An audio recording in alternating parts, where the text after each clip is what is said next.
Looking at that face, you must have learned to drive in the slums, right? That filthy line slithered out of Kevin Brooks' mouth. A man wearing a police uniform but carrying a rotting mind. He thought a faded badge was enough to crush anyone, especially a black woman. But the world doesn't bend to the will of lowlifes. He had no idea the person before him wasn't a victim to be tormented, but a high-ranking Navy SEAL officer, the kind of nightmare his dirty system could never handle. Tell me, are things this dirty happening right now in the state where you live? The dry suburban air hung heavy like a curse. The burning sunlight stretched endlessly over the rough dirt road, wrapping everything in a scorched yellow hue. A battered black car, dusty and worn, crawled slowly along the bumpy track.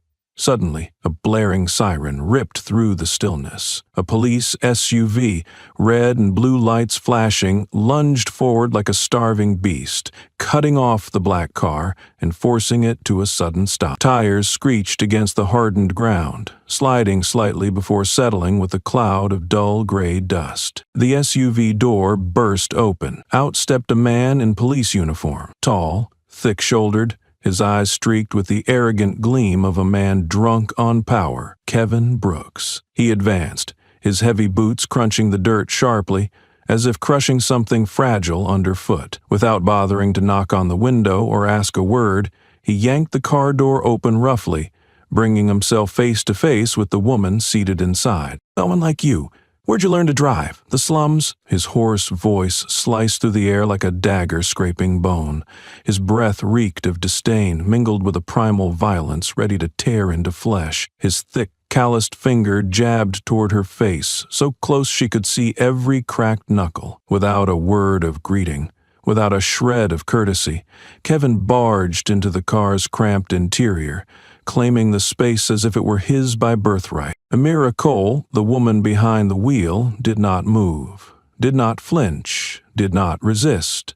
Her deep black eyes received everything calmly, as cold as a winter lake. Her face showed no emotion, only a subtle undercurrent of icy determination tightening at the corners of her mouth. Her patience was unnervingly calm, so calm it made Kevin's aggression look absurd, like a mad dancer flailing in a dead desert. Kevin leaned in closer, his shadow swallowing Amira whole. His eyes darted greedily around the car's interior, the gaze of a predator used to tormenting cornered prey. He jerked his chin, spitting out contempt-laden words. "Your car, or did you borrow it?" His tone dripped with malice, every word splattered with spit and seething scorn. Outside, the sun blazed ever hotter, forging the air into a thick, suffocating stew of anger and humiliation. Amira sat, unmoving, hands lightly resting on the steering wheel, her bare wrists exposing delicate blue veins. Her breathing remained steady, like a cold machine, not a flicker of a frown, not a glance breaking. To any passer-by, it would look like a woman being harassed by a brutish cop, but only the keen-eyed would see it. Beneath that still surface roiled a force powerful enough to shatter everything in its path. Kevin sneered. His laugh wasn't for amusement. It was the blunt blade sawing across another's pride. His eyes scanned Amira from head to toe, as if each strand of hair, each speck of dirt on her clothes, was evidence of some crime. "What you doing out here in this dog-shit place, princess?"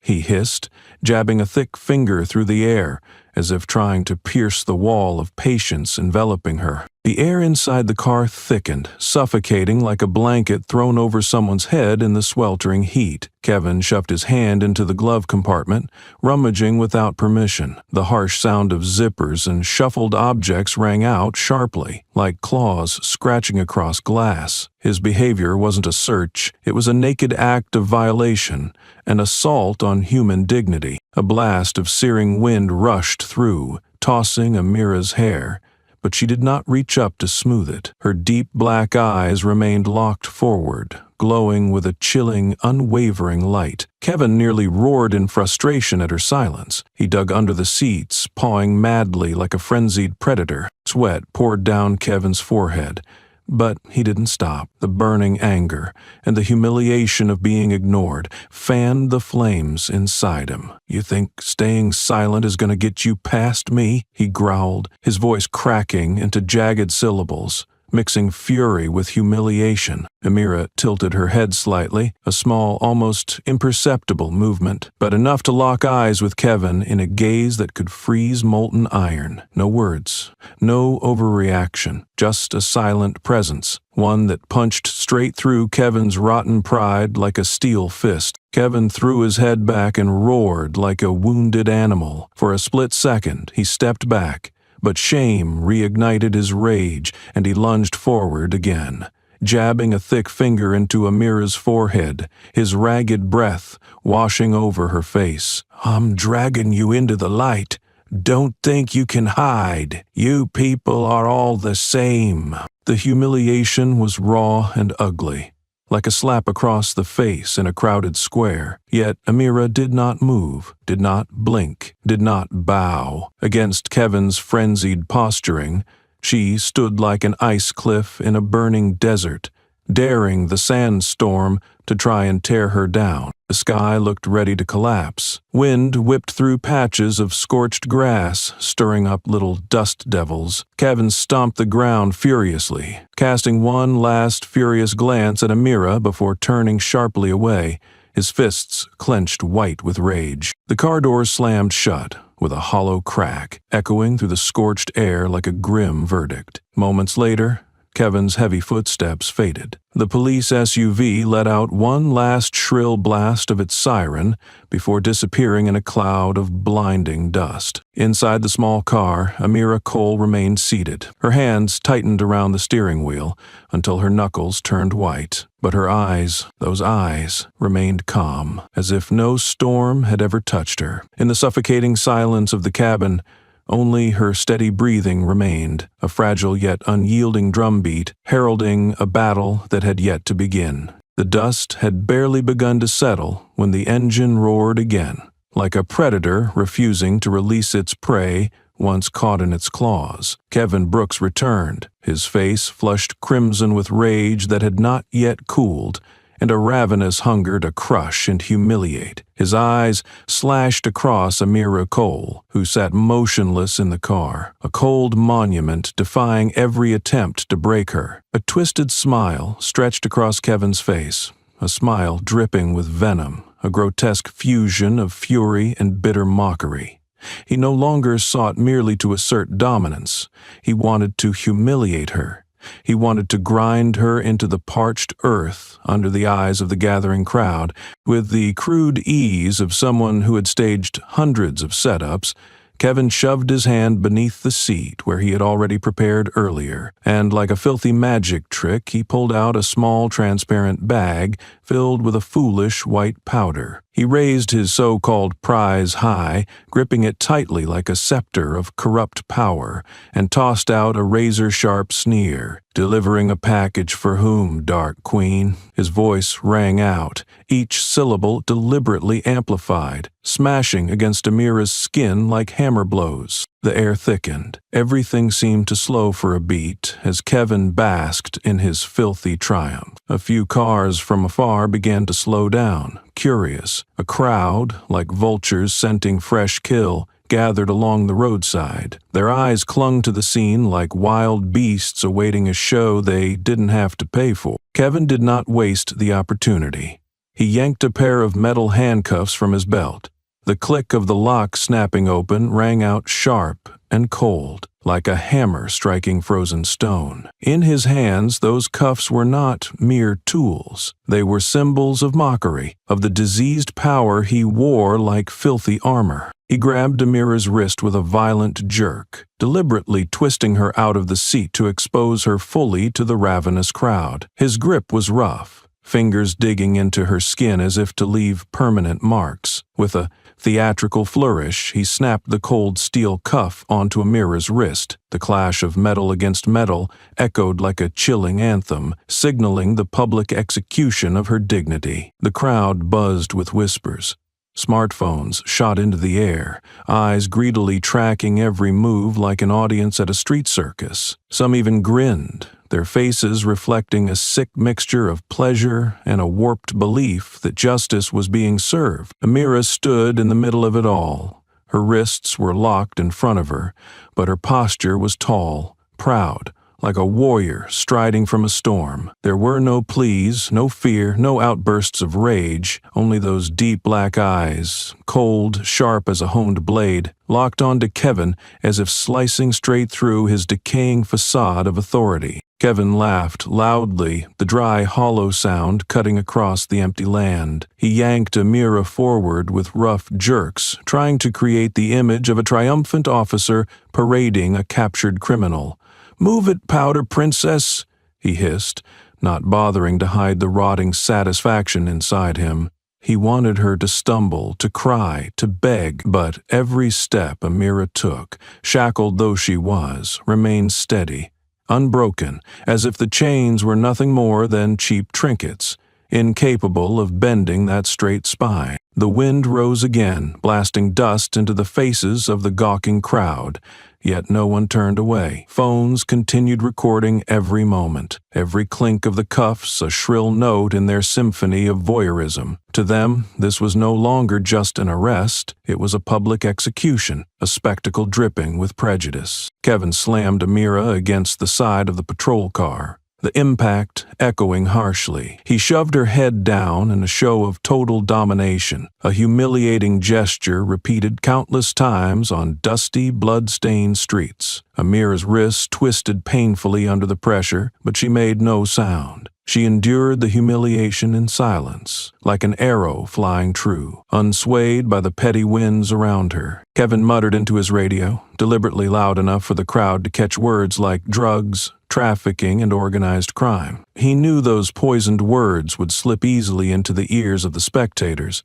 weaving a perfect false narrative that would transform Amira from an innocent woman into a symbol of decay needing eradication. Amira lifted her head. Her eyes swept over the crowd, a gaze cold and calm, seeking neither sympathy nor pity, only a silent message. "You may chain me today, but you will never conquer me." Kevin slammed the patrol car door shut and turned toward the crowd, tossing them a bitterly smug grin, as if to declare, "See, this is justice. This is how we maintain order." And the crowd, caught in the delirium of collective frenzy, seemed to believe his sweet-tasting lie. The whispers grew louder, hissing like invisible whips lashing at Amira's body. But she did not falter. She did not once kneel. The car's engine rumbled to life again, swallowing all weaker sounds. Kevin pressed the gas pedal, hauling away his trophy, leaving behind a cloud of dust and the scattered remains of mocking laughter under the blistering sun. Inside the patrol car, the air was cramped and sweltering. Amira's wrists swelled under the tight cuffs, angry red welts marring her strong brown skin. Kevin glanced at her in the rearview mirror, a filthy gleam of triumph flickering in his eyes. Yet for a moment he faltered. Something about the way Amira sat, still, composed, unbroken, sent a tiny pang of unease through his gut. Amira tilted her head slightly, catching his gaze in the mirror. It was a direct look, sharp as a spearhead, cold as steel in the dead of night. No hatred, no fear, only a defiant presence, silent and mighty, like destiny itself quietly stirring beneath a shell of outward stillness. The searing midday winds seemed to be stopped dead by the cold walls of the county courthouse, a place where justice was not always a sharp sword, but often merely a mask disguising rotten schemes. Kevin Brooks strode into the courtroom in a polished suit, a tightly knotted tie, and gleaming shoes, as if he had just stepped out of some respectable advertisement. He walked with the air of someone accustomed to standing on high, passing judgment, shoulders thrust back, chin raised, his gaze sweeping the crowd with a disdain barely hidden beneath a slick mask of confidence. In stark contrast to his hollow grandeur, Amira Cole sat silently at the defendant's table, her wrists still bearing painful red marks under her simple shirt. There was no struggle, no hurried pleas of innocence. She sat like a rock in the middle of a stream, allowing the freezing current to pass over her without ever being worn away. Her deep black eyes scanned the room, noting every small movement, every mocking glance, every triumphant whisper seeping between the rows of spectators. On the high bench, Judge Thomas Whitmore presided, his silver hair slicked back, his slanted eyes hidden behind thick golden frames heavy with prejudice. At first glance, one could sense the icy flow in his veins, not the chill of pure justice, but the coldness born from long-term compromise with the decaying system that had carried him to power. The trial commenced under a stifling cloud of oppression. Kevin took the witness stand, swearing in smoothly, a half-smile playing on his lips, undisguised triumph radiating from every pore. Every word he spoke was like a sugar-coated bullet, sweet, yet laced with poison, aimed directly at Amira. He told his tale with the confidence of a man who had written the script, built the stage, and planted the applause. Amira's defense attorney, a young man, struggled through each question while Judge Whitmore repeatedly interrupted him. "Irrelevant. Move on," the judge said, his voice dry and steady, each word a quiet slash against the fragile hope being stitched together in the eyes of those still lucid enough to see. Kevin smirked as he caught the defense attorney's flustered glance. He knew he was playing a game whose rules had been stacked heavily in his favor. Each time the defense tried to extract a sliver of truth, a simple shake of the head or a subtle arch of Whitmore's brow crushed it mercilessly. The air inside the courtroom grew as suffocating as a buried dungeon. The clatter of pens, the creaking of wooden benches, the judge's cold, impatient prompts, all blended into a ghastly chorus, chanting against a single woman, a verdict not yet spoken, yet hanging as plainly as a tear in the ancient, tattered robe of justice. Amira remained silent. She did not wave her arms or shout. She did not writhe to defend herself. All her strength condensed into her unyielding gaze, slowly boring into every player on this farcical stage, as if each face, each gesture, was being etched into her unforgiving memory. Kevin, amidst his pave-gover testimony, deliberately tossed out cutting remarks, seemingly offhand but sharp enough to scourge. "Sometimes the ones we save turn out to be the most dangerous," he said, in a low, insinuating voice, casting a quick predatory glance at Amira. Judge Whitmore did not stop the abuse. Instead, he slowly nodded, a tacit agreement cloaked in subtlety, like a hidden conductor nodding along to the symphony of deceit Kevin was conducting. In every breath held within that courtroom, the crushing weight pressing down on Amira's shoulders was palpable. It was a force heavier than any handcuffs ever forged, made of prejudice, fear, and hatred, cloaked in judicial robes and polished nameplates. The defense attorney's last efforts crumbled like broken arrows against the system's frigid indifference. Each time he attempted to introduce a piece of evidence, Whitmore would signal the court clerk to mark it as inadmissible. Every time he proposed a cross-examination of Kevin's testimony, a faint frown from Whitmore sufficed to halt it. Kevin stood there, shining like a cold star against the dark sky of this judicial farce. His gaze swept the room, victorious and glinting like cold-forged steel. In the courtroom's shadowed corners, a few smirks appeared, silent nods, knowing winks among accomplices. Amira sat, unmoving, a cliff face against the rising tide. She did not need to shout for justice. She understood all too well that real battles are never won by the loudest voice in the room. They are won by endurance, by the ability to stand when everything around you has rotted away. The trial dragged on with that suffocating rhythm, a crooked card game where every deck had already been marked. Yet, if one were sharp-eyed, they would notice that within Amira's terrifying silence, a different fire was slowly igniting, a blaze that would one day burn through every decaying thread,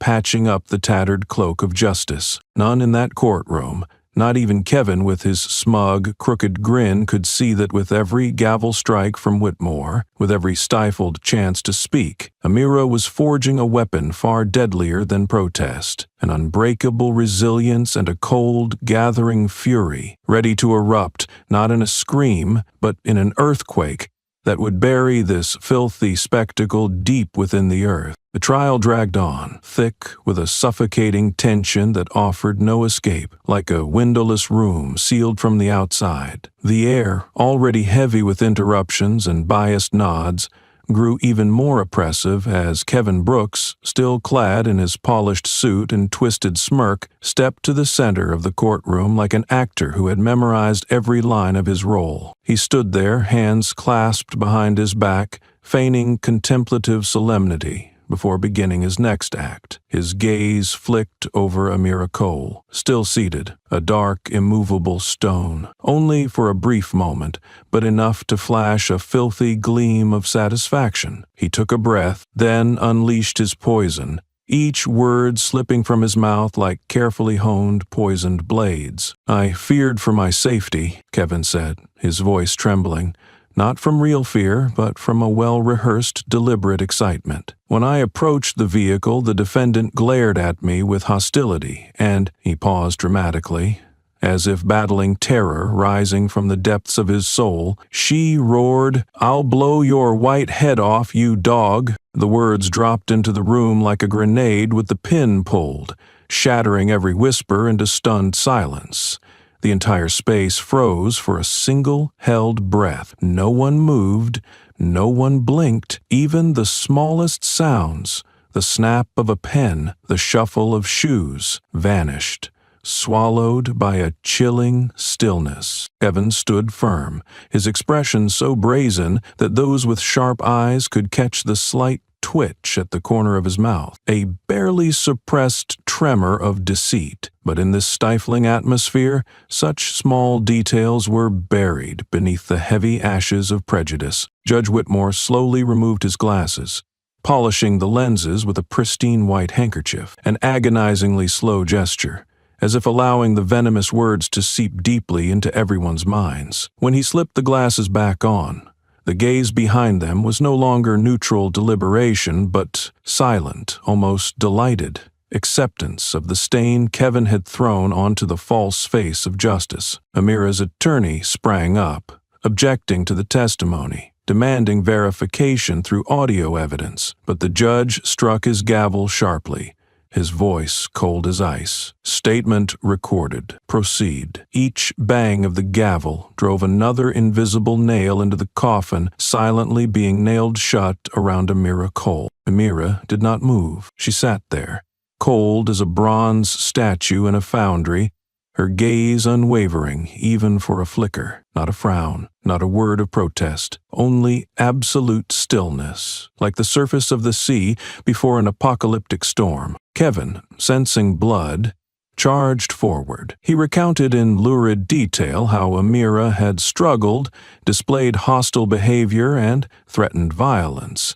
Each word chosen carefully, staged meticulously, emphasizing the most deeply wounding phrases. But the very polish of his narrative betrayed him to those sharp enough to notice. In every period and comma he uttered, there was a suspicious smoothness, a script too perfect, too clean, too tidy, compared to the messy chaos of real life. The fabrication seeped through the cracks of his speech, like the overwhelming stench of bleach, failing to cover the bloodstains embedded deep within the cloth. The spectators, initially skeptical, now seemed lulled by the sweet lies. Heads nodded, pitying glances flickered, sighs rustled among the turning of pages. The entire room drowned in a subconscious wave of acceptance, as if the truth, no matter how painful, was easier to swallow when reshaped into something more palatable. Amira's attorney fought back. He presented arguments, reminding everyone that there was no recorded evidence of any violence from Amira, but each word he spoke fell like pebbles into a black hole, vanishing without a trace. Judge Whitmore simply sat there, lazily skimming documents before coldly rejecting each motion, like a man who had decided long ago how this trial would end. Kevin glanced at Amira, his smirk dripping with triumph, but beneath the arrogance flickered a thinly veiled fear of being exposed, hidden beneath a brittle layer of bravado growing ever thinner. Amira met his gaze in silence. No hatred, no pleading, only profound contempt, the kind reserved for those who believe shouting louder can hide their own rot. In that moment, her gaze was a hidden blade slicing through Kevin's false armor, leaving unseen but searing wounds. The trial stumbled onward. A rotting carriage pulled through a muddy road of lies and injustice, but within that terrifying quiet, a small but enduring fire was kindling in the hearts of the few who still had eyes clear enough to see through the filthy theater. The air inside the courtroom seemed to thicken after Kevin's final brazen lie. Every person in the crowd felt bound by an invisible rope of helplessness, quietly swallowing their rage. Yet within that brittle silence, cracks had begun to spread. A small sound echoed from the back of the room, faint as a whisper from destiny itself. No one noticed, but Amira Cole in the darkest corner of the courtroom, where light from the high windows could not reach, a man sat motionless, his long coat draped over a gaunt frame, a low-crowned cap pulled down to shadow half his face. In his hand, a phone screen briefly lit up, sending a simple, four-word message. She has kept the vow. Amira did not need to turn her head to feel it. A cold current ran down her spine, sharp and alert as a predator's instinct. Her eyes flicked back, so quickly that only she and the man could have noticed. Just one glance, just one brief touch of eyes in the space thick with calculation. But it was enough. Enough for her to know that this battle had never been only between her and Kevin Brooks. Enough to understand that unseen eyes still watched her, not judging, not binding, only silently reminding, do not forget who is waiting. A dull ache throbbed at Amira's wrists. The handcuffs had left deep, dark red marks. Tiny circles wrapped around her wrists like invisible shackles. She clenched her hands, knuckles whitening beneath sun-browned skin, not out of anger, not out of humiliation, but out of loyalty to a vow once spoken on a windless night,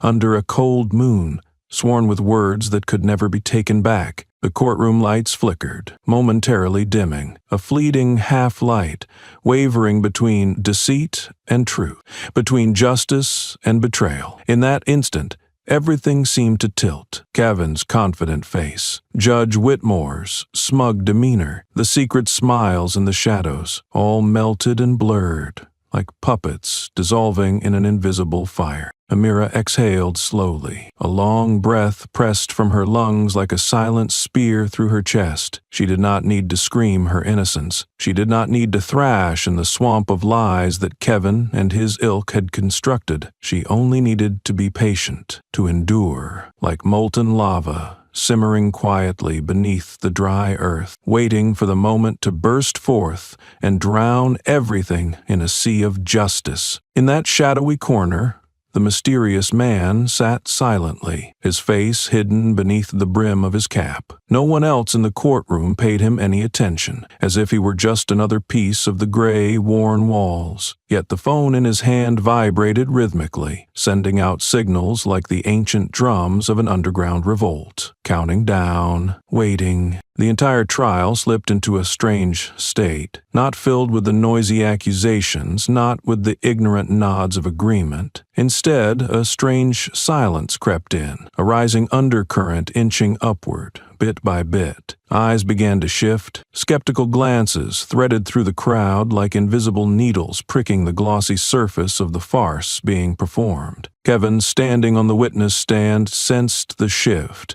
even if he did not understand its origin. He licked his lips, swallowed dryly, his hand trembling slightly. But then, like a long-time addict of power, he reassured himself with the sneering smile that had become his second skin. Amira moved ever so slightly, a movement so subtle that hardly anyone noticed, except for those sensitive enough to feel the shifting current underneath. She adjusted her wrists, twisting just enough to let blood flow again beneath the frozen cuffs. A thin line of blood seeped through her fragile skin, unseen by anyone but herself. Only she knew. Only she could feel it. Every wound, every scrape, every droplet of blood was not a sign of weakness. It was a living reminder that she was still fighting, that she had never surrendered, that the vow sworn during long nights of brutal training, beneath a starless sky, with hands raw and bleeding,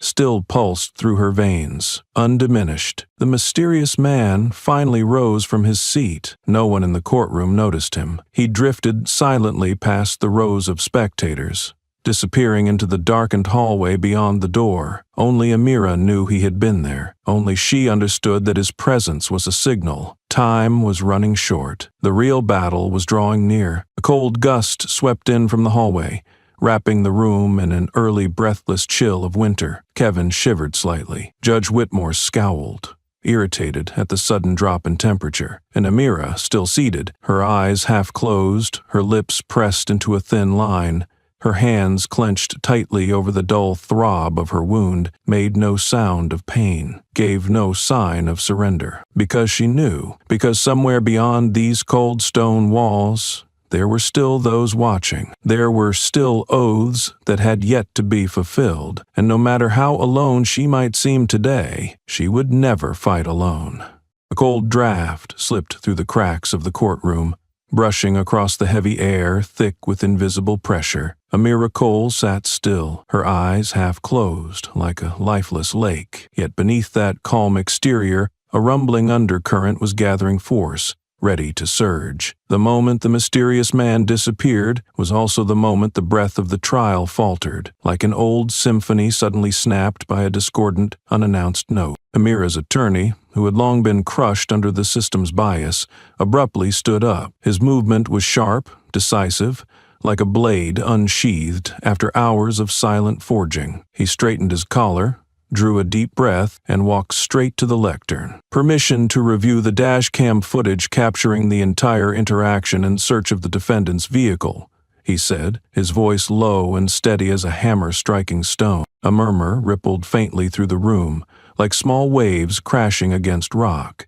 Kevin Brooks, standing behind the witness stand, flinched slightly. His hand unconsciously tightened around the glass before him, spilling water that dribbled across the polished wood. A small detail, but in this charged atmosphere, it shone like a slash through the veil of deceit. Judge Whitmore narrowed his eyes, his gaze sharp enough to cut through Amira's attorney, but the basic rules of procedure forced him to nod his assent. A slow, grudging nod, as if each centimeter of motion fought against his true instinct. Kevin twisted his lips into a crooked smile that could not hide his unease. His eyes darted around the courtroom, searching for support among his conspirators, but this time their eyes avoided his, pretending to focus intently on paperwork. Kevin swallowed hard, his throat as dry as a desert. He cleared his throat, struggling to reclaim a veneer of respectability. The dash cam that day malfunctioned due to weather. There was a dust storm, and he waved his hand vaguely. It failed to record. His words sank into the air like a pebble dropped into frozen waters. No ripples, no applause, no gasps of shock. The excuse was too feeble, too pitiful, to produce anything but a heavy, spreading cloud of suspicion. Amira's attorney did not rush to counter. He leaned down, retrieving from his briefcase a thick dossier wrapped in dark leather. A bright red stamp burned in the center of its cover, glaring like a fresh, bleeding wound. He did not open it. He simply placed it on the table in front of him, letting it sit there like a heavy bomb hanging over the room, ready to fall at any moment. Amira Cole tilted her head slightly, her eyes glancing over the file without betraying the slightest emotion. Yet to those sharp enough to see, her wrist tightened subtly, as if gripping the hilt of a long-awaited sword. Evan looked at the file, then at Amira's attorney, and this time He could not mask the flash of panic in his eyes. His hand holding the glass trembled visibly, beads of water dotting the surface like sweat breaking from his own skin. He licked his lips, attempting another smile, but it shattered instantly against the deathly stillness that gripped the room. Amira's attorney, still withholding the opening of the file, sharpened each word like a headsman grinding an axe. We submit that this file bears directly on the veracity of the testimony provided by witness Kevin Brooks. He tapped his finger lightly on the folder's cover, each tap pounding like a drumbeat against fragile hearts. Judge Whitmore frowned, tapping his fingers irritably against the bench. He looked at the file, looked at Kevin, then turned back to the attorney, weighing his options. But the weight of the watching eyes was too great, and Whitmore understood that, at least for now, he could not openly reject a legitimate request without exposing his bias. "The file will be temporarily sealed pending authentication," Whitmore declared, his voice forced through gritted teeth. But the damage had been done. The courtroom fell into utter silence, not from fear, but from a sudden, ravenous hunger for truth, rising after so many days buried under manufactured dust. Every eye locked onto the red-stamped file, as if within it lay the answer to all the festering doubts. Kevin took a small step back, almost involuntarily. His hand groped for support, but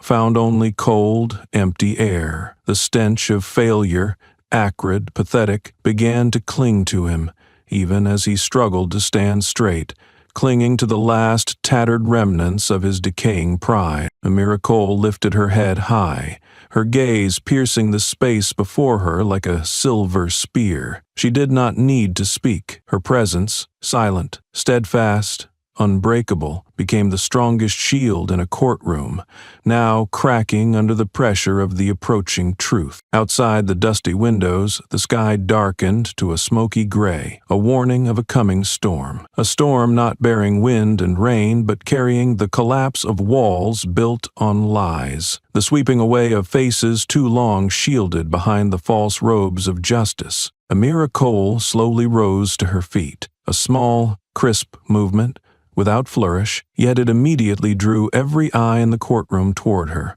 as if gravity itself had shifted to center on the one being who carried the true weight of reality. She stood straight, shoulders squared, chin raised, her deep black eyes gleaming with a cold, unassailable light. Without waiting for the thick air to dissipate, Amira spoke, her voice low and resonant, each word like a steel bullet firing into the shroud of falsehood blanketing the room. "Request permission to speak freely, Your Honor." The simple sentence rumbled like a buried earthquake beneath everyone present. Judge Whitmore froze, the eyes behind his glasses flickering with suspicion. A few spectators murmured, their fragments of speech breaking into bewildered shards. The tone, the language, the cadence.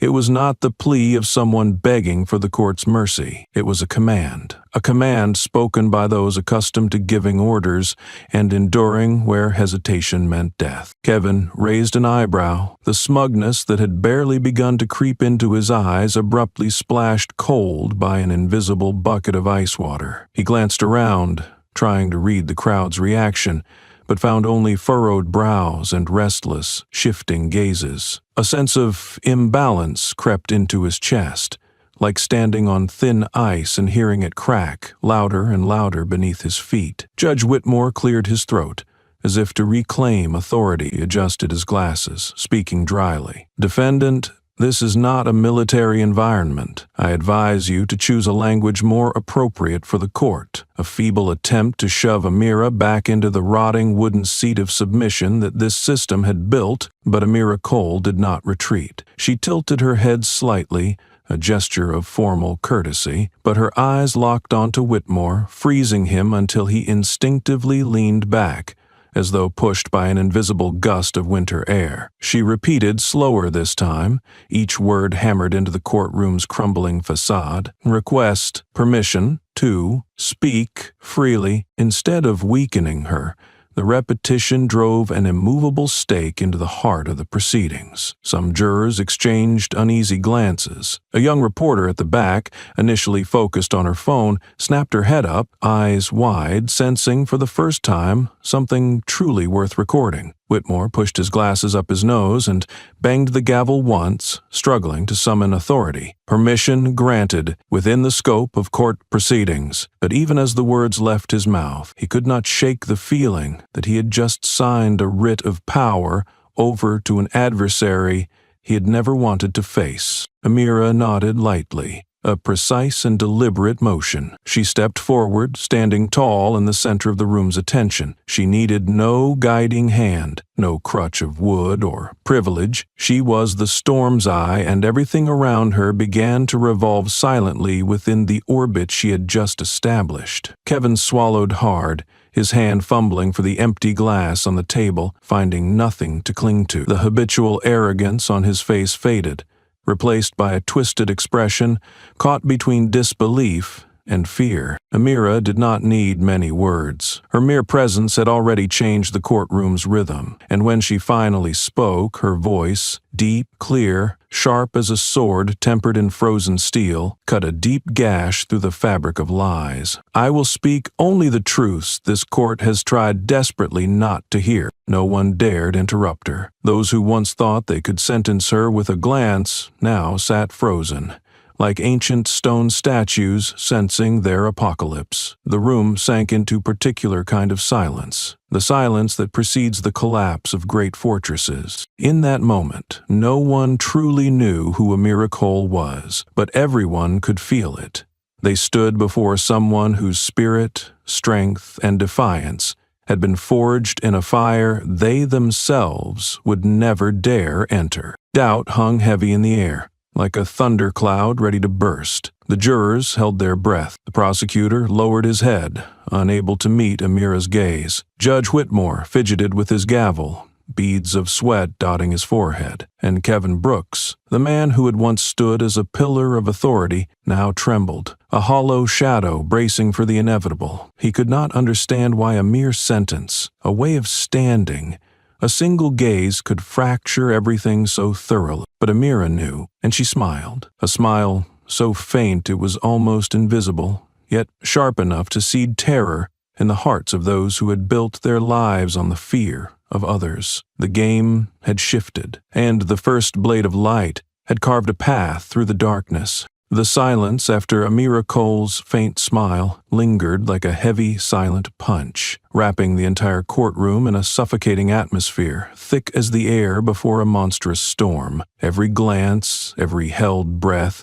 every clenched hand awaited what was about to crash down, unstoppable. And then, like a pluck against an overstrained string, the first sound rang out, the cold click of an audio file playing through the courtroom speakers. "Make sure the dash cam isn't working. We don't need any more trouble." The voice on the recording echoed clearly, unmistakably, sliding through the room as if it had just been uttered. There was no room for misunderstanding, no escape for those who once believed darkness would forever hide their sins. Kevin Brooks, who had stood there moments ago with his sugar-coated smugness, turned ashen in an instant, as if all blood had been drained from his body. He blinked rapidly, his mouth moving silently, trying to form words, but his throat had turned to stone. His eyes, frantic and confused, darted over the crowd, searching in vain for rescue. The courtroom tightened, as if squeezed by an invisible hand. Those who had silently applauded Kevin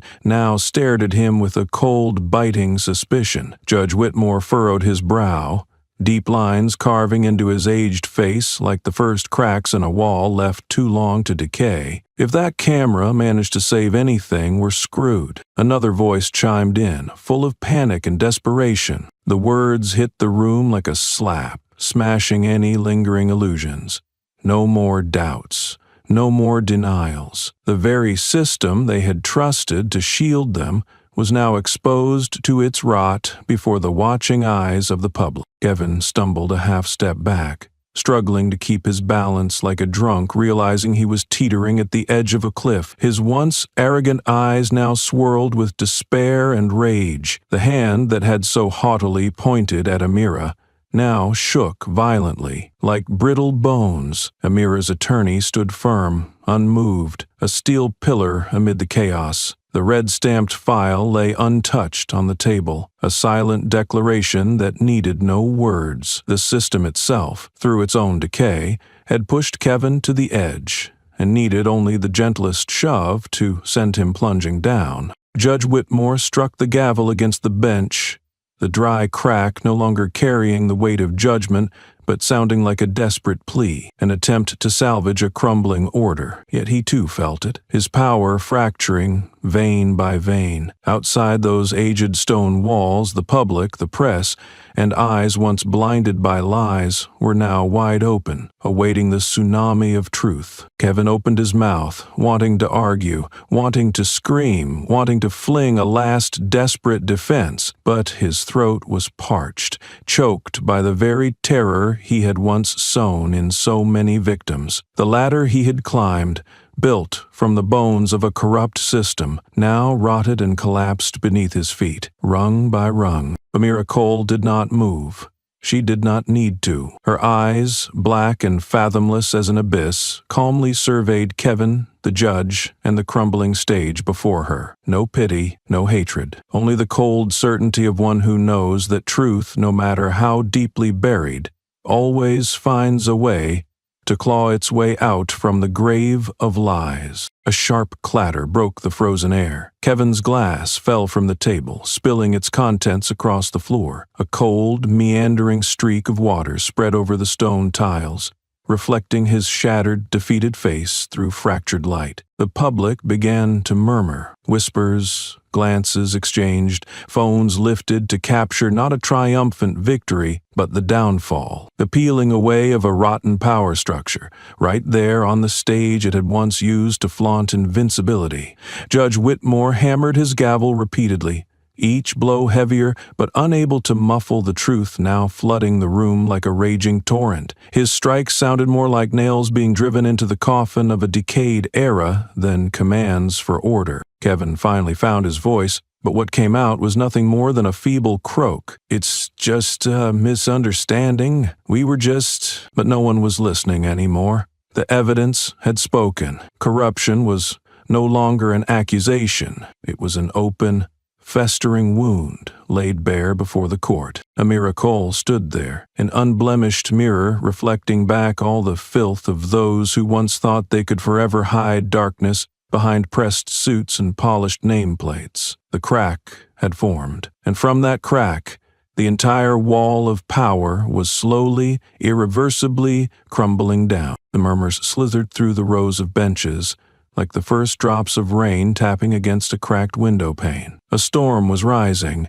inevitable, unstoppable, and at its center, Amira Cole stood, an iron monument, unshakable. Amira's attorney stepped forward, his movements unhurried but weighted, each footfall pressing heavily against the cold stone floor. He did not look at Kevin, he did not look at Judge Whitmore, his eyes fixed solely on the red-stamped file, resting silently like a buried mine in the heart of the courtroom. A faint smile ghosted across his lips, barely there but clear enough for the perceptive. The first strike was about to fall. "Your Honor," he began, his voice steady, each word precise and cutting, without a tremor. "Based on newly revealed evidence, we request verification of the true identity of the defendant, Amira Cole, through the special file previously submitted." A wave of shock rippled through the room, bursting forth for a moment, before being crushed under the cold glare of Judge Whitmore. He narrowed his eyes, muscles in his face twitching, as if wrestling between two choices: continue the charade of blindness or confront the truth now puncturing the carefully woven facade. Kevin froze. He could no longer mask his fear. His sweaty hand clutched the edge of the witness stand, fingernails digging into the hardwood, leaving ghostly pale marks. His gaze, once defiant, now darted around the room like a trapped animal seeking escape, but there was nowhere left to run. Judge Whitmore exhaled sharply through clenched teeth, the sound dragging out as if each breath burned his throat. He reached for his reading glasses, adjusted them, and opened the file. His wrinkled fingers turned the first page slowly, almost deliberately stalling for time, grasping for any last thread of control. But the name on the document and the bold words beneath it offered no mercy. Whitmore's voice, when it finally broke the silence, had lost its brittle authority. It trembled, just enough for those attentive to catch it. "Amira Cole," he read, each syllable cleaving through the thickened air like a blade, "operative of the United States Naval Special Warfare Command." The courtroom was seized in a collective, invisible blow. No one breathed. No one stirred. There was no need to explain the significance of those words. The very echo of them sent a paralytic wave down every spine present. Kevin took another half-step backward, bumping into the witness stand with a dry thud that cracked through the room's cemetery-like silence. His face twisted, arrogance and cunning melting away like mud sliding off a crumbling statue. He blinked rapidly, chest heaving, swallowing the panic rising like bile in his throat. Myra Cole did not move. She stood firm, light from the high windows carving her shadow across the floor, a sharp, black gash against the cold stone. Her eyes never left Kevin's face, sharp and unrelenting, like a sword forged in ice and flame. She needed no triumphant smile, no mocking words. Her presence, and the chilling clarity of the name just spoken, was enough to crush the heart of a man who had once believed himself master of life and death. Whitmore slammed the file shut with a heavy snap, like the door of a tomb sealing shut. He could not meet Amira's gaze. His eyes dropped to the bench, his face crumpling as if tasting something rotten. Moments ago, he had sat atop the throne of power. Now, that throne was nothing but ash, waiting for the winds to sweep it away. Kevin opened his mouth, but only a weak, broken exhale escaped. He looked around, jurors whispering, the public buzzing, reporters hammering their keyboards in frantic bursts. Every tiny sound pounded into his skull like a funeral drum.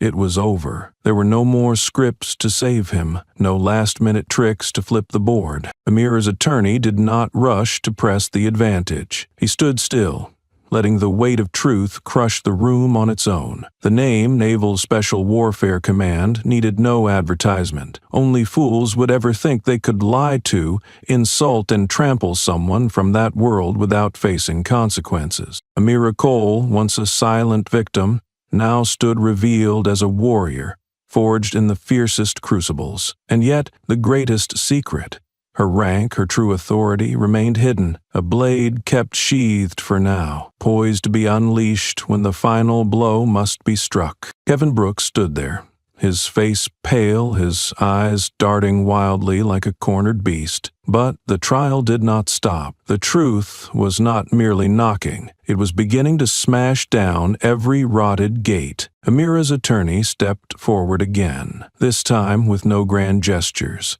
no flowery words. He simply produced a small USB drive and silently plugged it into the courtroom's display system. The large screen at the front lit up, casting a cold light that pierced straight through the web of lies just unraveled. No introductions, no warnings, none were needed. The footage began to play, a side-angle view from a storefront camera just wide enough to capture the entire scene. Amira Cole sat calmly in her car, both hands on the steering wheel, her gaze fixed forward, utterly motionless. The car door opened. Kevin Brooks entered the frame, striding forward with unchecked arrogance. He did not ask permission.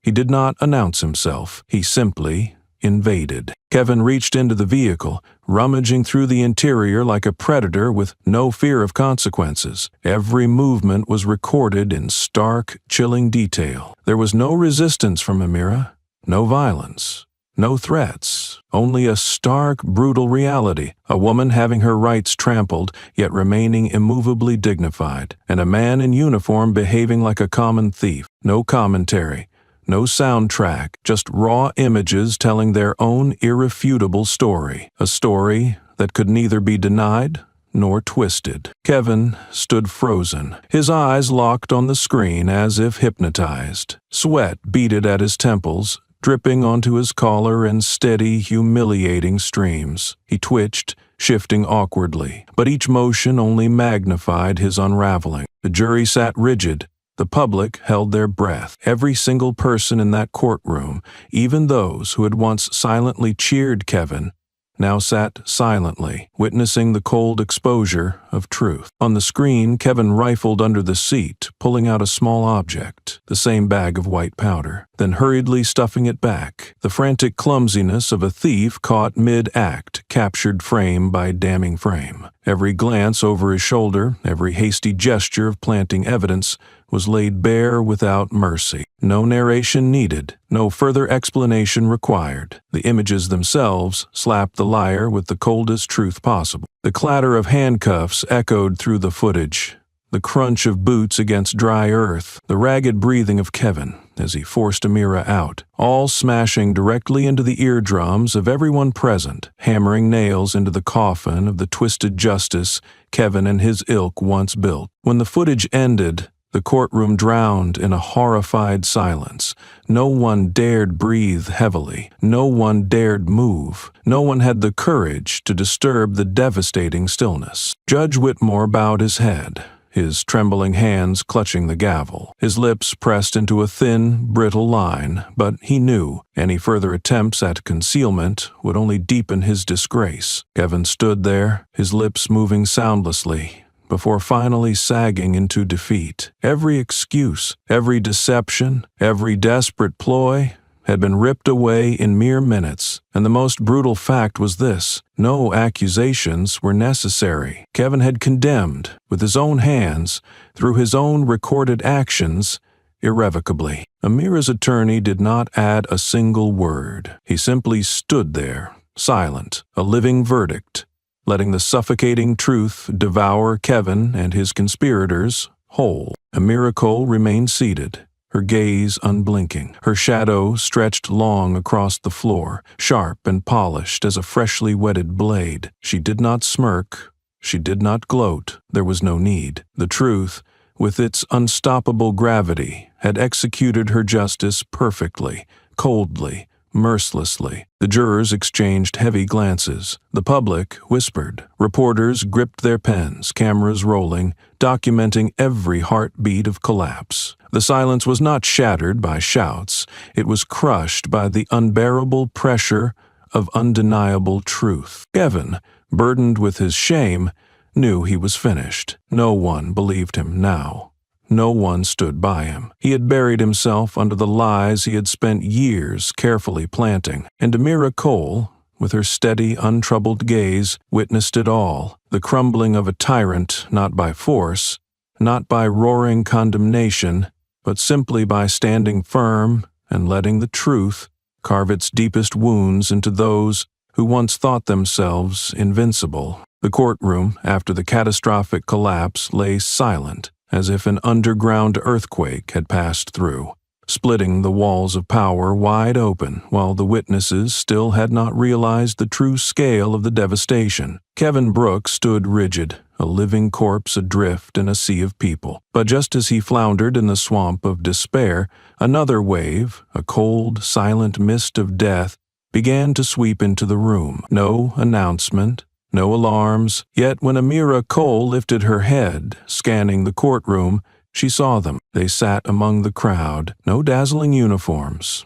no gleaming medals, just simple dark suits, weathered faces and steeled eyes. Men whose every breath carried the weight of battles Kevin Brooks could never even imagine. At the back row sat a former commander, a man whispered about with awe, hair grayed to ash, and a long scar running down his left hand. He did not wave, did not stand, did not make a sound. He simply nodded at Amira, a gesture so slight, almost invisible unless watched intently, yet so heavy with meaning it could topple a nation should it stand on the wrong side of honor. Amira acknowledged it with the barest blink of her eyes, a silent promise renewed. No words needed.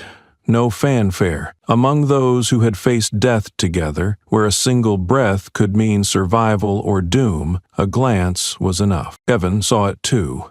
He felt it. A freezing current shot down his spine, locking his vertebrae one by one. His eyes darted around, desperately seeking refuge in the familiar faces of the system he had trusted. But every gaze had turned away. Those who once slapped his back, chuckled at his jokes, now sat stiff, heads bowed, shielding their disgust. A mid-ranking officer, who had once drunk with Kevin many times, suddenly shifted his seat farther away, as if afraid the mere brush of Kevin's shadow might soil him. A seasoned journalist, known for his biased articles, now aimed his lens squarely at Kevin, hunting him like a dying animal. In a corner, a young man lifted his phone high to live stream, captions rolling across the screen. The man who thought himself a god is now just a fading ghost. Every eye, every lens, every breath in the room pointed at Kevin, but with no reverence left. Only cold judgment and thinly veiled disgust. Beyond the tall windows, gray clouds lumbered across the sky, heralding a coming storm. Inside, the air was so heavy it seemed a single touch might detonate it. Amira Cole stood at the center of it all, unmoving, unspeaking. She did not need to point, did not need to shout. Her mere presence, validated by the silent witnesses among the crowd, generated a pressure no tyrant could resist. Kevin clenched his fists, nails digging so deeply into his palms that blood began to bead. He tried to shore up the last bastion of his arrogance, but every time his gaze brushed the anonymous soldiers in the crowd, another crack split the walls of his crumbling pride. Deep in his crude instincts, Kevin knew this was not a battle he could win. Another soldier, younger, with eyes as gray and cold as tempered steel, tilted his head slightly toward Amira,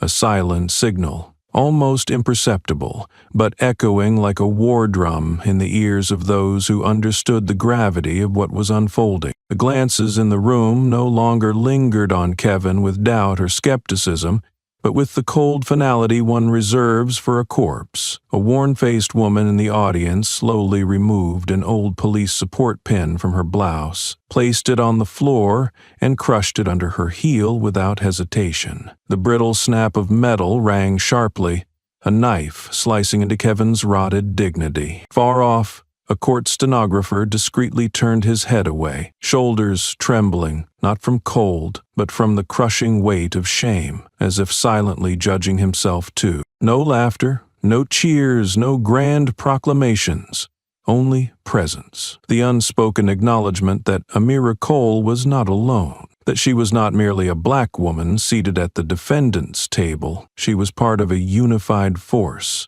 a silent machine powered by honor, loyalty, and indomitable strength. Near the judge's bench, a fountain pen slipped from the clerk's hand, clattering across the cold stone floor in dry, hollow circles, like the inevitable collapse of a once-thought invincible system. The jurors sat adrift, tiny ships caught in an undercurrent they had no strength to resist. Observers sat rigid, backs taut, hands gripping their chair arms as if clutching onto a reality slipping away beneath them. Kevin stepped back again, involuntarily, his suit crumpled, collar slack, tie askew.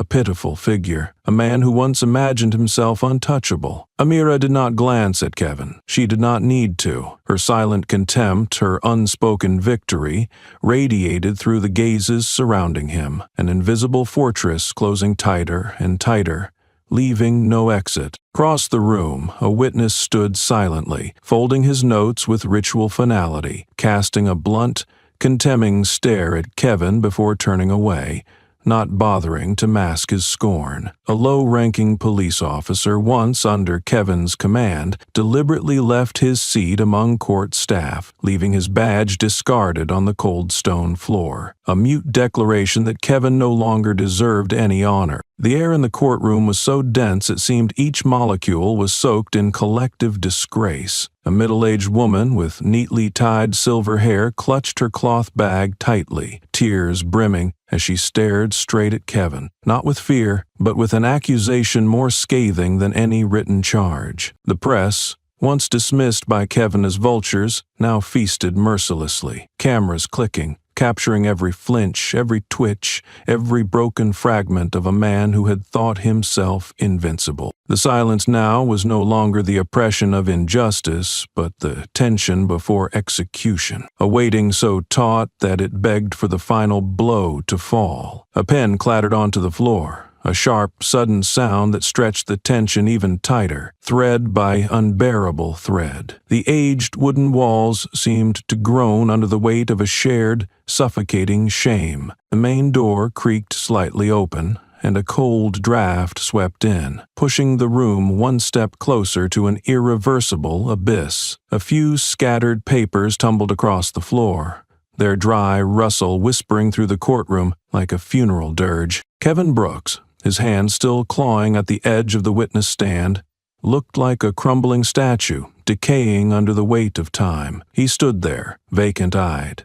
his face a sickly gray, as if every drop of blood had been siphoned from him by the razor-sharp stares of the uniformed figures hidden among the crowd. And then, in the midst of that suffocating air, Amira Cole rose. Slowly, no summons, no permission needed, she stood as a force of nature, a tidal wave rising from a silent sea, sweeping away everything in its deadly calm. She stepped out from her seat, her stride steady and sure, the faint light from the high windows casting her shadow, long and sharp, across the cold stone floor. The room held its breath as Amira stopped before the stand, shoulders squared, chin lifted, her eyes swept across the courtroom with merciless precision. Then she spoke. No shouting, no dramatics, just a voice as lethal as a bullet through the thickest armor. Commander Amira Cole, Executive Officer, United States Navy SEAL Team 2, each word dropped like a slab of stone, each syllable slicing like a scalpel. No wasted breath, no empty space, only a truth forged in cold steel and blood, striking straight at the hearts of those who once believed they could grind her under their heels. The courtroom froze. In a breathless instant stretched to eternity, no one moved. No one dared blink. Stunned silence squeezed every throat, locked every muscle. No explanation needed, no elaboration. Everyone understood. This was no ordinary name, no nameless rank. The judge's face flushed red, then drained of color as if slapped across the mouth. A clerk dropped an entire stack of documents, papers fluttering to the cold floor, the sound slicing through the air like an invisible verdict. Kevin Brooks, in that moment, looked like a corpse jolted back to agonizing life. He stumbled backward, mouth opening and closing, trying to reject the reality seared into his mind. But Amira's voice still reverberated through his bones. A woman in the gallery, once a victim herself, let out a dry, rasping chuckle, the sound scraping across the remnants of Kevin's dignity like a blade. Several reporters raised their cameras without hesitation. No one dared cut away. No one wanted to miss a single frame of the historic eruption unfolding before them. Every drop of color fled Kevin's face, leaving only an ashen wreck. Some jurors exchanged furtive glances, the realization dawning that they had been unwitting pawns in a filthy game, now laid bare beyond denial. And then, like a battlefield collapsing under the silent detonation of a hidden bomb, the courtroom exploded, not in shouting, but in an absolute, crushing silence, where every heartbeat, every strangled breath, rang like a funeral bell. In that moment, Amira Cole's true power did not lie in the medals or the rank she bore. It radiated from her very being, a living testament to courage, to sacrifice, to authority that could not be toppled by the petty theatrics of weak, greedy men. No applause erupted, no challenges were raised. The entire courtroom suffocated under the horrifying realization. The woman they had dared to scorn, to smear, to shackle, like a common criminal in the street, was, in truth, a silent warrior, a blade forged for missions so dangerous that even their names could not be written. A middle-aged man, who had sneered through the trial, now ducked his head and slinked toward the back door like a deserter fleeing a lost battlefield. A young female reporter, clutching her microphone with trembling hands, accidentally hit the wrong button, but dared not fix it, her eyes glued to Amira as if witnessing a force beyond human comprehension. At the prosecutor's bench, a legal advisor sat paralyzed, fingers shredding the corner of a thin file until it lay in tattered scraps, just like the false certainties that had just been torn apart. Judge Whitmore sagged into his seat, his gaze hollow, staring into the void. His gavel slipped from his hand, hitting the stone floor with a dry, final thud, the sound of a system he once upheld crumbling beyond repair. Evan Brooks collapsed against the witness stand, fingers clawing at the worn wood like a drowning man clutching at a rotted rope. Sweat poured from his forehead, pooling into a dark stain across the polished oak surface. The cameras kept clicking, no longer posing, no longer preening, but recording the raw ruins of false pride. In the audience, one by one, people bowed their heads, not in shame for Amira, but for themselves, for realizing they had borne witness not merely to a trial, but to the final judgment of their own blindness. Amira Cole stood still, silent, unshaken, a mountain unmoved before the gathering storm, and in that thick, choking silence, she had won, not with shouting, not with grandstanding. She won because true power never needs to raise its voice to be heard. The world had begun to tremble. News leaked like molten lava breaching a shattered dam, flooding through every crevice of the information system. Within less than 1 hour after Amira Cole revealed her identity, headlines danced across every screen, every newspaper, every smartphone. Shockwave. Wrongfully arrested victim turns out to be SEAL Team 2 commander. CNN. Courtroom stunner.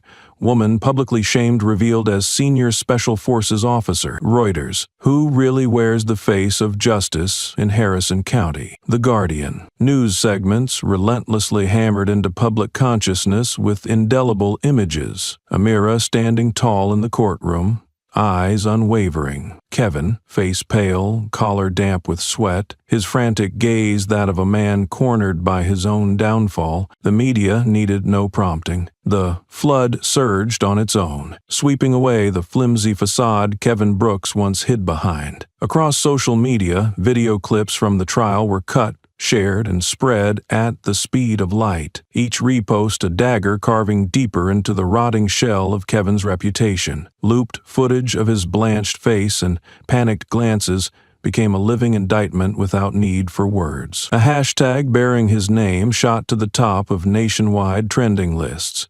Each comment and retweet a stone hurled at the crumbling remains of the image he had so desperately tried to craft. Inside the makeshift office of the district attorney, the air hung heavy, ready to combust. Legal aides huddled in terse meetings, each clutching fresh reports, papers trembling under the weight of undeniable truth. One assistant rushed forward, thrusting a freshly updated file into the DD's hands. A bold, blood-red stamp screamed from the cover. Request for internal investigation, Kevin Brooks. No explanations were needed. Every soul in the room understood. The tide had turned. The district attorney's eyes hardened. In a clipped voice, he barked orders. Refocus the investigation. Prioritize charges for perjury, abuse of authority, procedural violations. The atmosphere compressed tighter with each passing second. Hushed glances were exchanged. Quick nods were given, everyone scrambling to sever ties with Kevin as swiftly as possible. Meanwhile, Kevin's phone buzzed with internal messages before he could even regain his composure. The screen flashed cold notifications. Urgent. Internal Affairs requesting cooperation. Status: immediate suspension from duty. His trembling fingers could not summon the strength to reply. The glow of the phone screen illuminated his face, casting an eerie light like a silent executioner reading out a death sentence. He slumped into his chair, the very seat once symbolic of his power, now nothing but a freezing electric chair beneath him. His facial muscles spasmed uncontrollably. Sweat soaked through his collar. dampening the wood grain of the desk. With shaking hands, he opened another notification. Social media had erupted into a digital inferno of hashtags. Justice for Amira. Corrupt cops exposed. Accountability now. Viral clips showed Kevin's bowed head and trembling hands before the court. Each replay a fresh blade twisting into the rotting carcass of his ego. Major news outlets unleashed blistering analyses, dissecting the layers of responsibility Kevin could no longer escape. There was no script left to cling to. Everything spiraled him into an uncontainable flood. His desperate calls to old allies went unanswered, each dial tone stretching out into a dead, infinite silence. No one defended him. No one reached out. In the police headquarters lobby, a crowd gathered before the giant broadcast screen, watching live updates. Kevin's face, paired with the burning red chyron reading, "Permanent suspension recommended." Local news ran non-stop coverage. The case may trigger a sweeping investigation into abuse of power within the police department. Public pressure mounts for Kevin Brooks' dismissal and prosecution. Kevin staggered out of the courtroom, flashbulbs exploding against his pale face like invisible fists. He covered his face, stumbling down the frigid corridor, but nothing could shield him from the permanent stain now etched into his flesh. From a shadowed corner, Amira Cole watched him pass. No triumphant smile, no smirk of satisfaction, only that deep, still gaze, black as onyx, steady as a mountain in floodwaters, witnessing a predator reduced to pen. Outside, the press roared. Camera shutters clicked like rifle bolts, and knives of questions sliced the air. A reporter shouted, "Kevin Brooks, do you regret what you did?" The question hung unanswered, met only by the hunched, broken silhouette of a man swallowed whole by public outrage. Another broadcast flashed onto screens citywide. Department of Justice requests complete 10-year record of Kevin Brooks' activities. Massive public screens displayed Kevin's bowed head and stooped shoulders, a man visibly crushed under the gavel of societal judgment. Memes flooded the internet, each image and caption a sharpened chisel, carving deeper scars into his already disintegrating pride. The digging had begun, and with it, every filthy truth, every bruised victim hidden beneath glossy reports, was being unearthed and exposed beneath the unforgiving sunlight. On front pages, articles abandoned any pretense of neutrality. Each printed line was a hammer blow against those who once believed power would forever shield them. Past victims, long buried in silence, began to speak. Their testimonies, choked with anguish, their hollow stares converged into a living indictment, requiring no judge to convict.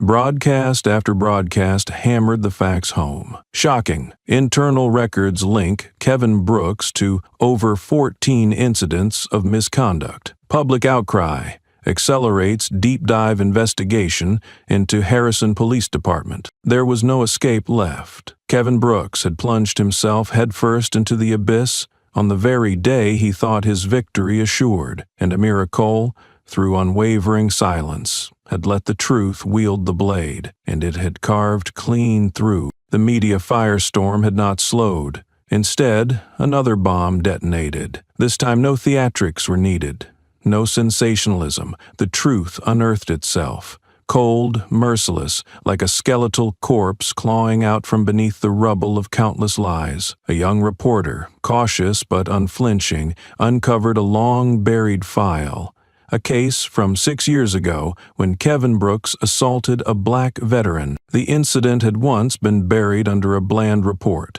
stating proper intervention, no violations. But the original files, the discarded witness statements, the tampered recordings, all began to surface. The blood spilled that night had never truly dried. It had merely been whitewashed under layers of dirty hands. A grainy, recovered video clip resurfaced. Under the sterile glare of streetlights, Kevin Brooks violently subdued the frail uniformed veteran with a force grotesquely disproportionate to any pretext of justice. The sound of bones snapping shattered the night, a scream of accusation more damning than any courtroom testimony. No provocation, No threat, only a system well-versed in turning its head. The internal report from that night had been signed off by the very same officials now shaking their heads in feigned ignorance. A crude scribble sealed the betrayal. No further investigation needed. When the recovered footage aired during primetime news, viewers across the country held their breath, then erupted. Social media ignited like a dry field set ablaze. Each hashtag, a hammer blow against the rotting facade. Police precinct walls were tagged with black spray paint. Flyers, with the veteran's battered image, stamped in red letters.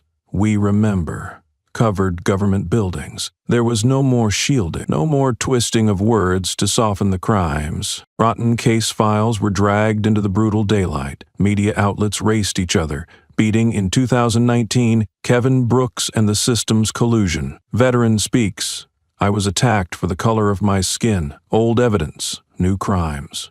The debts of justice come due. Town halls swelled with furious citizens. Emergency meetings named names aloud, projecting the guilty into the merciless court of public opinion. There was no escape from the hollow excuses that once sufficed. Kevin sat in his temporary holding cell, fluorescent lights casting sickly halos onto his hunched shadows sprawled across the cold concrete floor. Beyond the bars, rain pounded against tin roofing, each heavy thud a drumbeat, driving him deeper into despair. No one answered his desperate calls anymore.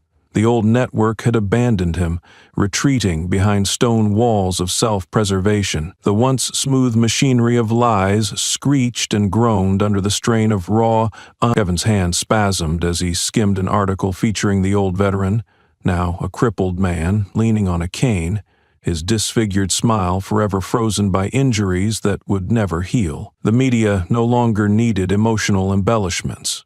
The naked truth was colder and sharper than any embellishment could hope to be. A news segment flashed on screen. Harrison Police Department confirms investigation reopened into Kevin Brooks' entire career. The air inside Kevin's cell thickened until breathing became laborious. The fluorescent glare above now seemed to beat down in chilling accusation, casting bruised shadows across his face. No one believed in the old reports anymore. No one swallowed the sanitized narratives. On social media, post after post tore into every covered-up detail, every silenced complaint. Interviews with past victims aired repeatedly, their broken voices and weary eyes cutting through the veneer like razor wire. Young journalists, smelling blood in the water, unearthed suppressed lawsuits and ignored complaints, stitching together a portrait of rot so glaring that even a glance was enough to ignite righteous fury. Every new revelation struck another crack through Kevin's crumbling mask of authority. Online forums erupted with campaigns demanding the prosecution of Kevin Brooks and every hand that shielded him. The pressure surged like a tsunami, sweeping away any lingering efforts to contain the fallout. Memes flooded timelines, depicting Kevin's bowed, cuffed figure as the new symbol of irreversible collapse.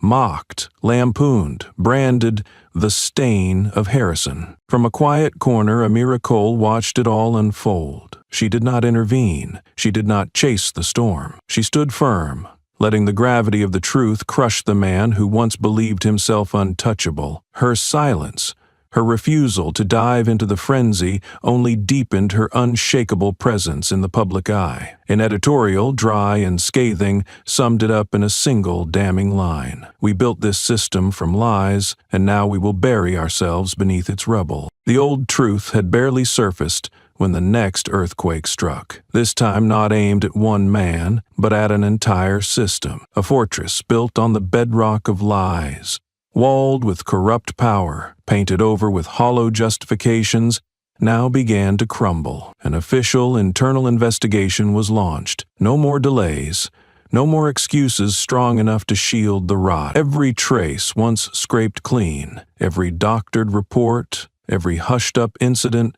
was now being dredged back up, layer by layer, like peeling back the skin of a festering corpse. Kevin Brooks' name was merely the first in a sprawling, grim list. His immediate supervisor, the man who had rubber-stamped countless dubious reports, was under investigation. The regional inspector, the one who had found no evidence in blood-soaked cases, was being dragged into the light. Each link in the dark chain of power became a living testament to rot beyond salvation. A leaked preliminary report read starkly: over 47 incidents over the past 10 years involving abuse of authority, civilian assault, evidence tampering, and falsified documentation. There were no denials, no escape routes. A structure once believed to be granite salad now stood revealed for what it truly was: a crumbling mass of rotten bricks, waiting only for the final touch to collapse entirely. The media stripped the facade down without mercy. Harrison Police Department, a castle built on sand. From Kevin Brooks to the entire machine, protectors of crime. Rotten to the core. When deceit becomes policy, innocence ceases to exist. Editorials spread like wildfire, each headline striking at the hollow monument they had once revered. News channels looped endless footage of senior officers being escorted away, bombarded by furious questions under the unforgiving gaze of live cameras.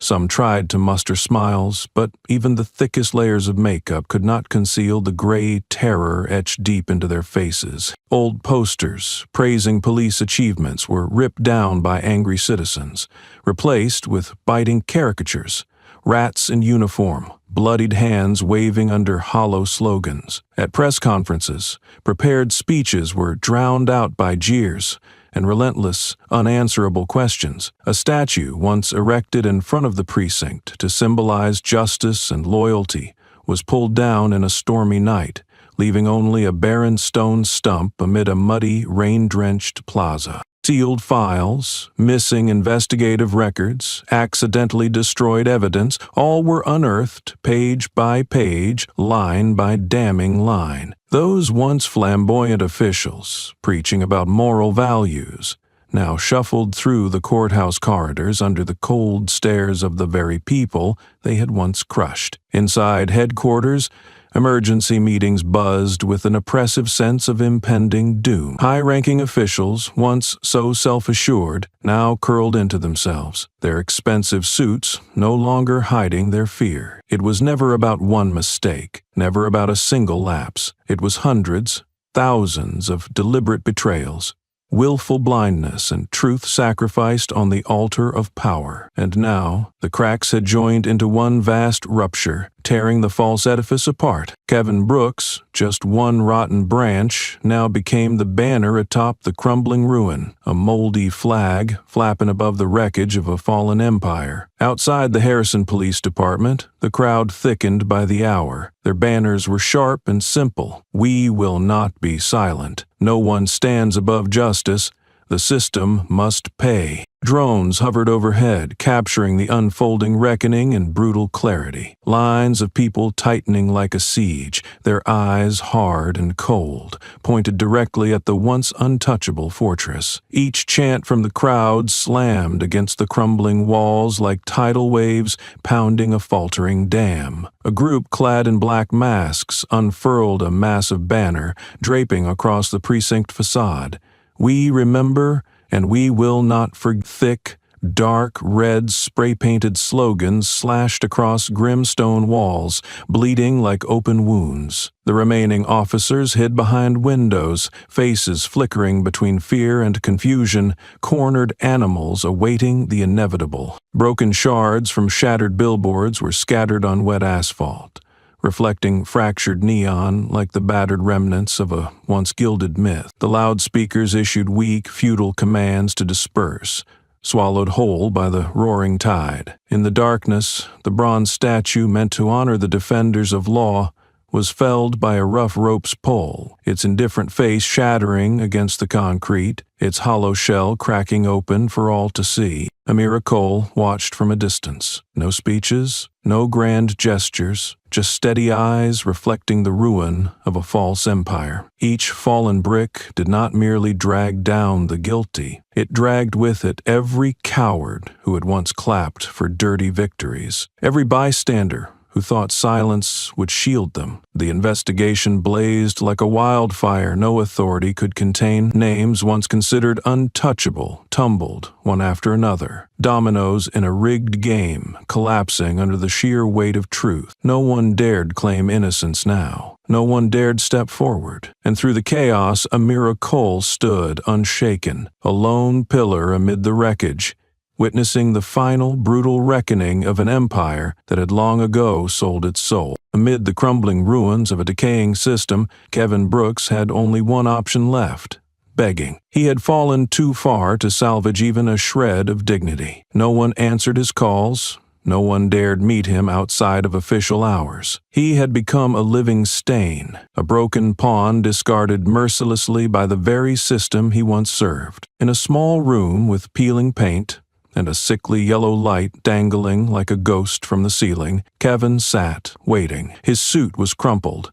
his collar skewed, his eyes sunken deep into hollow sockets, and his hands trembled uncontrollably. He had sent desperate messages, pleaded with words he had never imagined himself uttering. Now, all he could do was cling to a final sliver of hope. The door creaked open. Amira Cole stepped in without a sound. Her simple uniform hugged her battle-scarred frame like an invisible armor. The weak light carved sharp, merciless angles across her face, leaving no space for pity or compromise. Her presence sucked the air from the room, leaving a suffocating void impossible to escape. Kevin stumbled to his feet, knocking over the chair behind him, his face contorted with panic and despair. He stammered, his voice shaking. I beg you, please testify for me. Just say it wasn't intentional." His words broke apart, swallowed by a dry, cracking throat. Amira stood motionless. Her dark eyes blinked neither in sympathy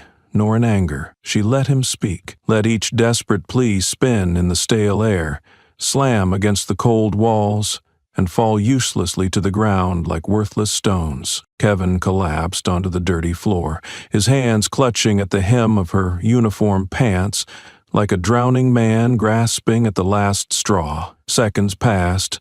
1, 2, 3, filled only with ragged breathing and broken sobs echoing off the low ceiling. Tears and snot smeared his face into a grotesque, pitiful mask. Far down the hallway, the rhythmic sound of military boots striking stone echoed steadily, like the grim drumming of an inescapable verdict. Amira did not move. She stood there, a mirror reflecting the full, naked ruin of the man groveling at her feet. When Kevin dared to look up, searching for mercy, he found only eyes of tempered steel, eyes that seemed to acknowledge that he had never truly existed in the world she had fought to protect. A lone fly buzzed lazily around the dim room, circling above his head, a cruel reminder of the rot he could no longer deny. Kevin crumpled to the floor, tears flowing unchecked. Gone was the arrogant man who had once pointed a finger at her in the dusty desert heat. All that remained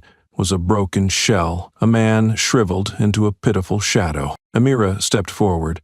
Only once, a single step, but enough to make Kevin recoil like a cornered animal. She tilted her head slightly, her gaze cutting into him like ice-forged steel. Then, in a voice low and calm, sharper than any scream, she delivered the final blow. "You think I fought my whole life just to save men like you?" The words fell like mist, but hit with the weight of a mountain. No rebuttal, no salvation. Kevin staggered back, slamming against the wall, his eyes wide with a terror he could no longer mask. He gasped, mouth opening and closing like a fish suffocating on dry land. Beyond the half-open window, a church bell began to toll, slowly, each chime hammering another nail into the coffin of a man who had long since destroyed himself. A tattered paper, caught by the wind, floated into the room, swirling around his legs like a ghostly shroud, wrapping itself around the last shreds of his dignity. Kevin slumped into the chair, face twisted in agony, not the pain of flesh, but the soul-rending devastation of a man witnessing his own complete ruin. Cold sweat drenched him, soaking the wrinkled collar of his shirt. From the hallway, the boot's drumbeat grew louder, each step a ruthless reminder that his time had run out. A fly buzzed past again, lazily settling on his slumped shoulder, unbothered by his trembling attempts to shoo it away, a grim symbol of decay and helplessness. He buried his head in his shaking hands, sobbing, small, broken sounds reverberating off the walls like a funeral dirge for a fallen era. Amira said nothing more. She simply stood there, letting her silent gaze finish what words never could. A gaze not of hatred, not of vengeance, but of judgment, delivered by a warrior who had seen too much darkness to waste tears on men who had buried themselves in their own filth. The room froze in time. The ticking of an old clock on the wall echoed, each tick a slice through the last tendons of Kevin's withering pride. Amira turned, stepping out without a backward glance. The door closed behind her with a soft, definitive click,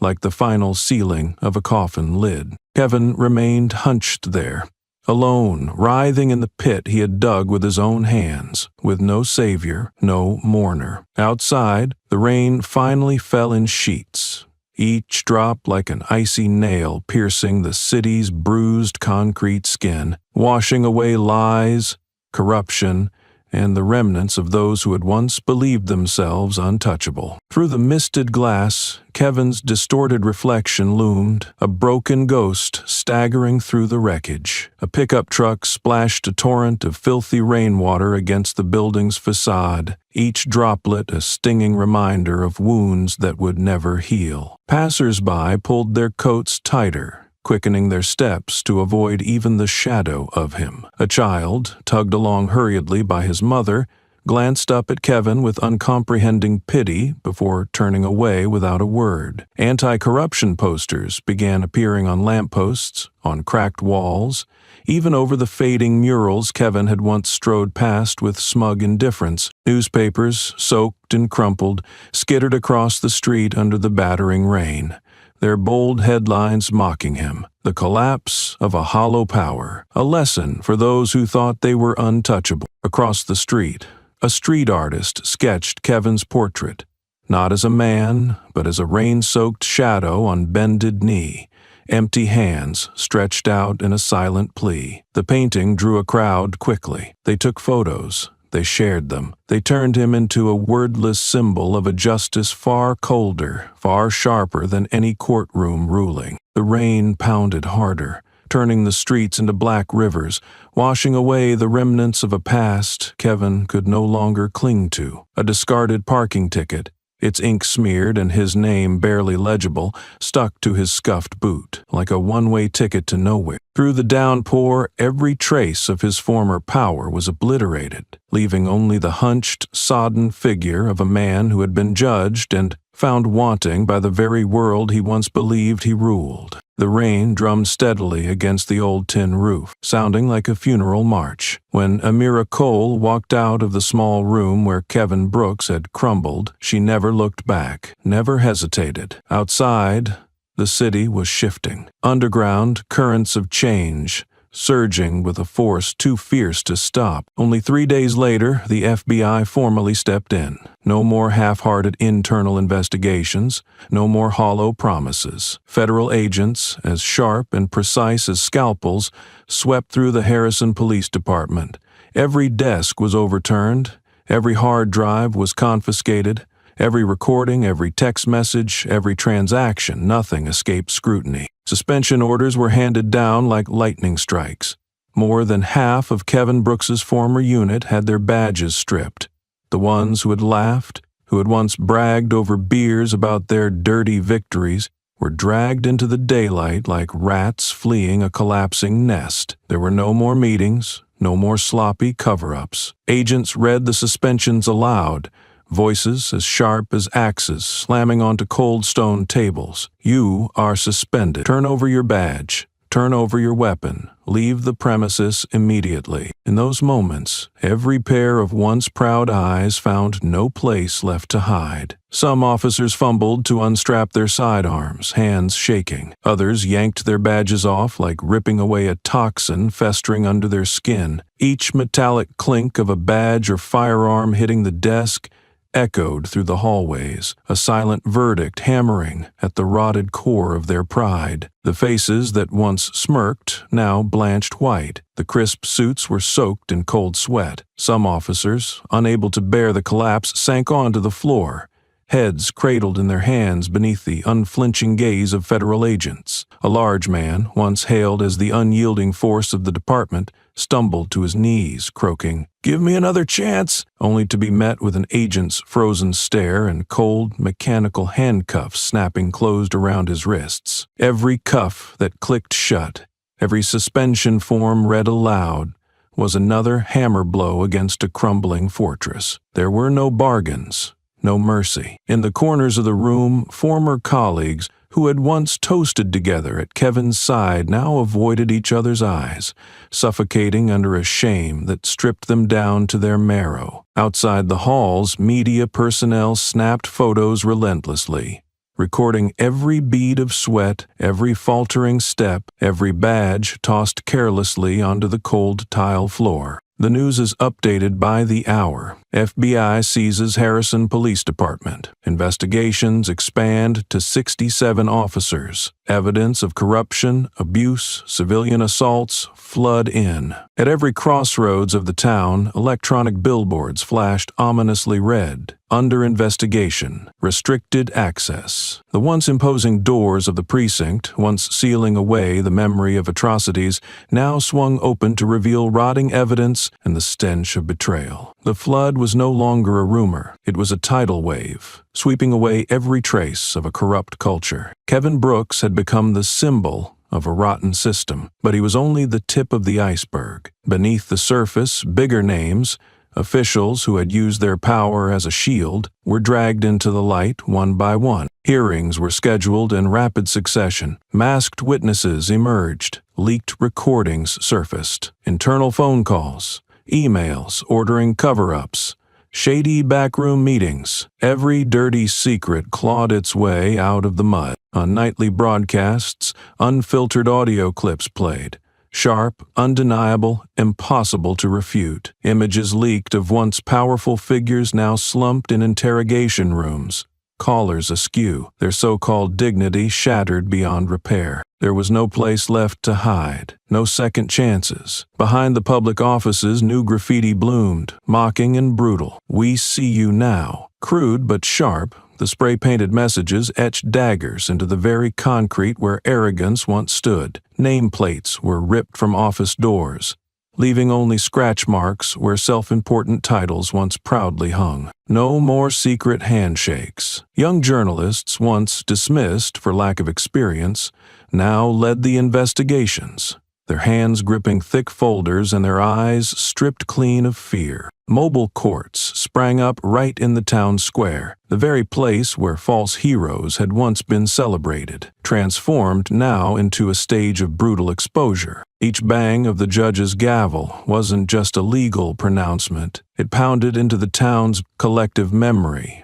forcing them to confront the ugliness they had once cheered or ignored. Only the cold, merciless truth remained, peeling back every inch of skin, every sinew, of a power structure that had rotted from within. Amira Cole, clad in her simple uniform, watched in silence. She did not need to wield a blade. She did not need to raise her voice. She simply stood there, letting the weight of truth do its relentless work. In local papers, they no longer referred to her as the victim. They gave her a new title, the mirror holder. Not to glorify her, but to remember. To remember that because of her unwavering resolve, the mask of deceit had finally been ripped away. The rhythm outside did not slow. Federal agents marched suspect after suspect down the long gray halls, their shackles clinking with each resigned, shuffling step. The media captured every moment. Every eye was fixed on the spectacle. The public no longer demanded personal punishments. They demanded complete collapse. A major newspaper ran a headline. Beyond saving, it was not a verdict aimed solely at Kevin Brooks. It was a funeral bell for an entire system that once thought itself too high, too mighty, ever to be called to account. The wall had fallen, not with an explosive roar, but with a soft, inevitable crumble of rot long concealed, awaiting only the faintest touch, and a mere coal had been the hand that delivered it. The walls had collapsed, the once tightly shut doors of silence had been blown open, and now the echoes of that downfall began to cling like a curse to every name on the blacklist. Kevin Brooks, who once believed himself untouchable, now stood as the living embodiment of a single word: disgrace. He lost his title. He lost even the polished mask that once shielded him from the public eye. Kevin was not merely suspended. He was stripped of every accolade, every privilege, everything that had served as the foundation of his illusion of strength. No one pitied him. No one reached out a hand to pull him back. The local community, once silently enduring his reign of oppression, turned its back without hesitation. Handshakes that once came with warmth had turned into icy glares. Nods that once flattered now carried nothing but naked contempt. The collapse didn't come like a sudden storm. It came in layers, in stages, peeling away every illusion he had ever layered onto himself. When Kevin went to the bank to withdraw his final savings, the branch manager, who used to bow politely whenever he walked in, did not even glance up from her computer screen. The teller pushed his file back across the counter brusquely. "Your account is frozen due to an ongoing investigation." He forced a polite smile, asking if there was any way to verify the information. The only response came from the stare of a nearby security guard, a black man Kevin had once refused to shake hands with at a civil servants gala, who now stepped forward without hiding his disdain. "You need to leave the customer area immediately." A sharp pivot, a cutting side eye. Every gaze in the banking hall snapped toward Kevin, nailing him in place like rusted bolts driven into rotten wood. He no longer had a car. The SUV that once parked proudly in front of City Hall, where he had served as council chairman for 8 years, had been towed without warning. Kevin trudged back toward a run-down roadside motel on the outskirts of town, where he now rented a room by the week, since no landlord dared sign a long-term lease with a name under federal investigation. On the way home, he stopped by a familiar corner grocery, one that used to hand him free coffee every morning. But this time, before the chime on the door could even fade, a young woman working at the checkout counter announced, "We don't serve customers who've been sued for abusing power." No flinching, no hushed tone, just a single statement, and suddenly dozens of phones lit up. Within less than an hour, a video of Kevin sheepishly turning away from the shop, clutching an unpaid bundle of toilet paper, flooded social media groups across town. The breaking point came in the form of a video. Short, sharp, and more merciless than any indictment. A security camera belonging to an anonymous tenant caught Kevin Brooks being thrown out by his landlord. He stumbled out with a few worn belongings, his wrinkled suit hanging off him like a filthy white flag fluttering across a battlefield lost. "There's no room for garbage in this neighborhood," a cold voice barked from behind the camera. As Kevin staggered toward the sidewalk, a group of teenagers loitering nearby turned their backs to him in unison, each holding up cardboard signs scribbled with jagged letters. "No mercy for filth." Giggles bubbled in the air, only to be drowned out by the splash of dirty water hurled from a balcony by a middle-aged woman, soaking Kevin from head to toe in a spectacle of complete humiliation. The air was frigid, like a blade gliding through the empty space between indifferent and contemptuous eyes. An elderly man with a stooped back said nothing. He simply rolled a garbage bin to block Kevin's path, forcing him to step into a puddle of foul water pooled across the sidewalk. Each of Kevin's steps left muddy smears on the concrete, as if his very existence was staining a street already exhausted by rot. But he had no choice except to keep walking, his face blank, one hand gripping the handle of a chipped suitcase, while behind him, a 12-year-old boy raised a phone and said, loud enough for all to hear, "That's the monster who said my mom deserved to lose her house." It wasn't an insult, it was documentation, and within minutes the clip became one of the day's most widely shared videos. Kevin looked up for a brief moment, as though searching for someone who might understand, who might forgive. But the only gaze that met his was from a woman in a flower-streaked apron, the owner of a coffee shop at the corner. The same woman Kevin once had fined for letting customers sit too far onto the sidewalk. Now, she stared at him without anger, just the dull edge of a sharpening stone in her eyes. Then she quietly removed the sign reading, "Proudly serving our community," from the front of her store, and replaced it, her fingers still dusted in flour, with a new one, written in bold black marker. "We do not serve those who used justice as a weapon." Across the street, a red light flashed. Traffic slowed.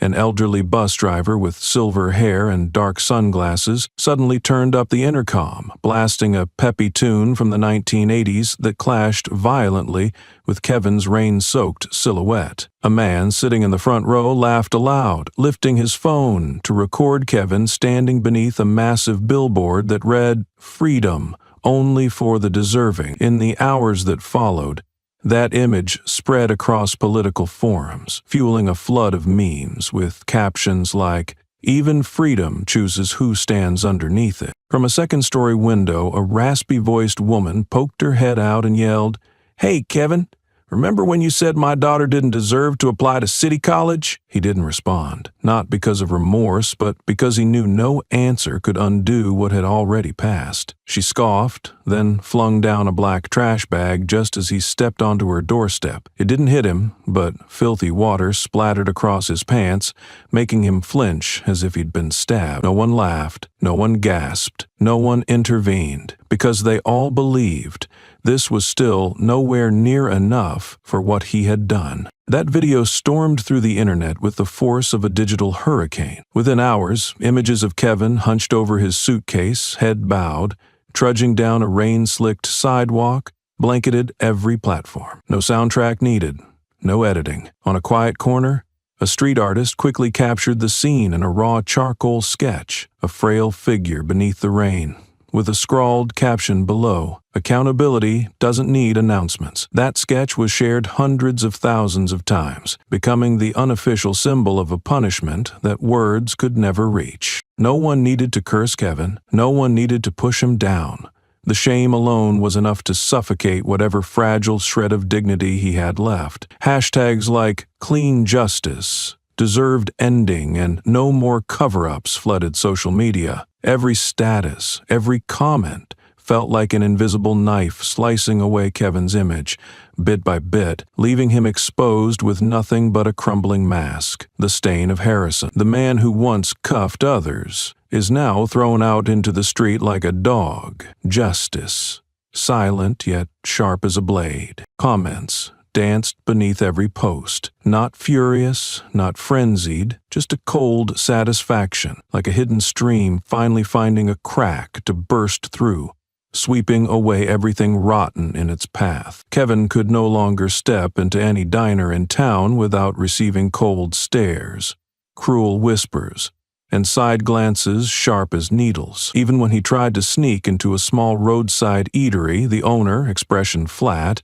pointed at a handwritten sign, "We reserve the right to refuse service to anyone," then turned away without a word, leaving Kevin to stand there like some redundant ghost. When he dragged himself across the town square, once the venue for festivals he attended as a local dignitary, the crowd instinctively parted, forming a frigid void in the bustling space, as though his very presence was something filthy to be avoided. A boy of about 7 suddenly looked back, raised his face, and asked his mother, "Mom, what did that man do wrong that everyone avoids him?" The innocent question struck Kevin like a blade between the shoulders, making him falter mid-step. The mother didn't answer right away. She only leaned down to whisper, then walked her son away faster, leaving Kevin to stew in a silence that spoke louder than words. At that moment, a delivery truck screeched to a halt right in front of him. On its side, a hastily painted red sign read, "Warning,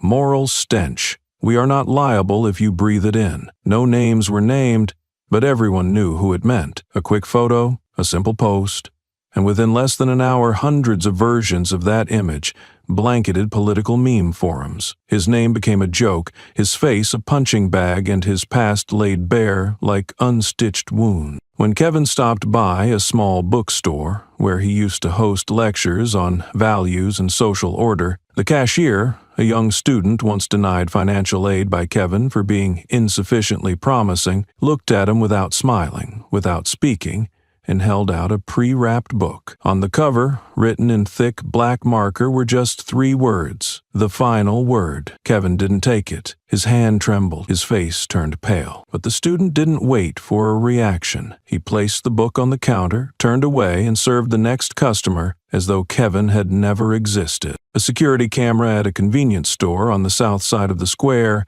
captured the moment Kevin wandered in, intending to buy a bottle of water. But when he approached the counter, the screen flashed. Transaction declined. Card invalidated. No one laughed, no one whispered, only the printer whirred, spitting out a receipt that read, "Your account is no longer welcome in this system." A staff member in the corner quietly raised a phone to film. No Zoom, no edits, 90 seconds of silence. A simple caption: "The return of the man who once exiled others from society." Within 8 hours, the video hit 1 million views. Even the homeless, whom Kevin once dismissed as societal trash, refused to share a park bench with him. A bearded man with a scarred face watched Kevin sit down beside him, then calmly stood and walked away without a word, leaving behind a cardboard sign that read, "Having sinned isn't the worst thing, not repenting is." Kevin stood up and staggered on. His shadow stretched long in the sunlight,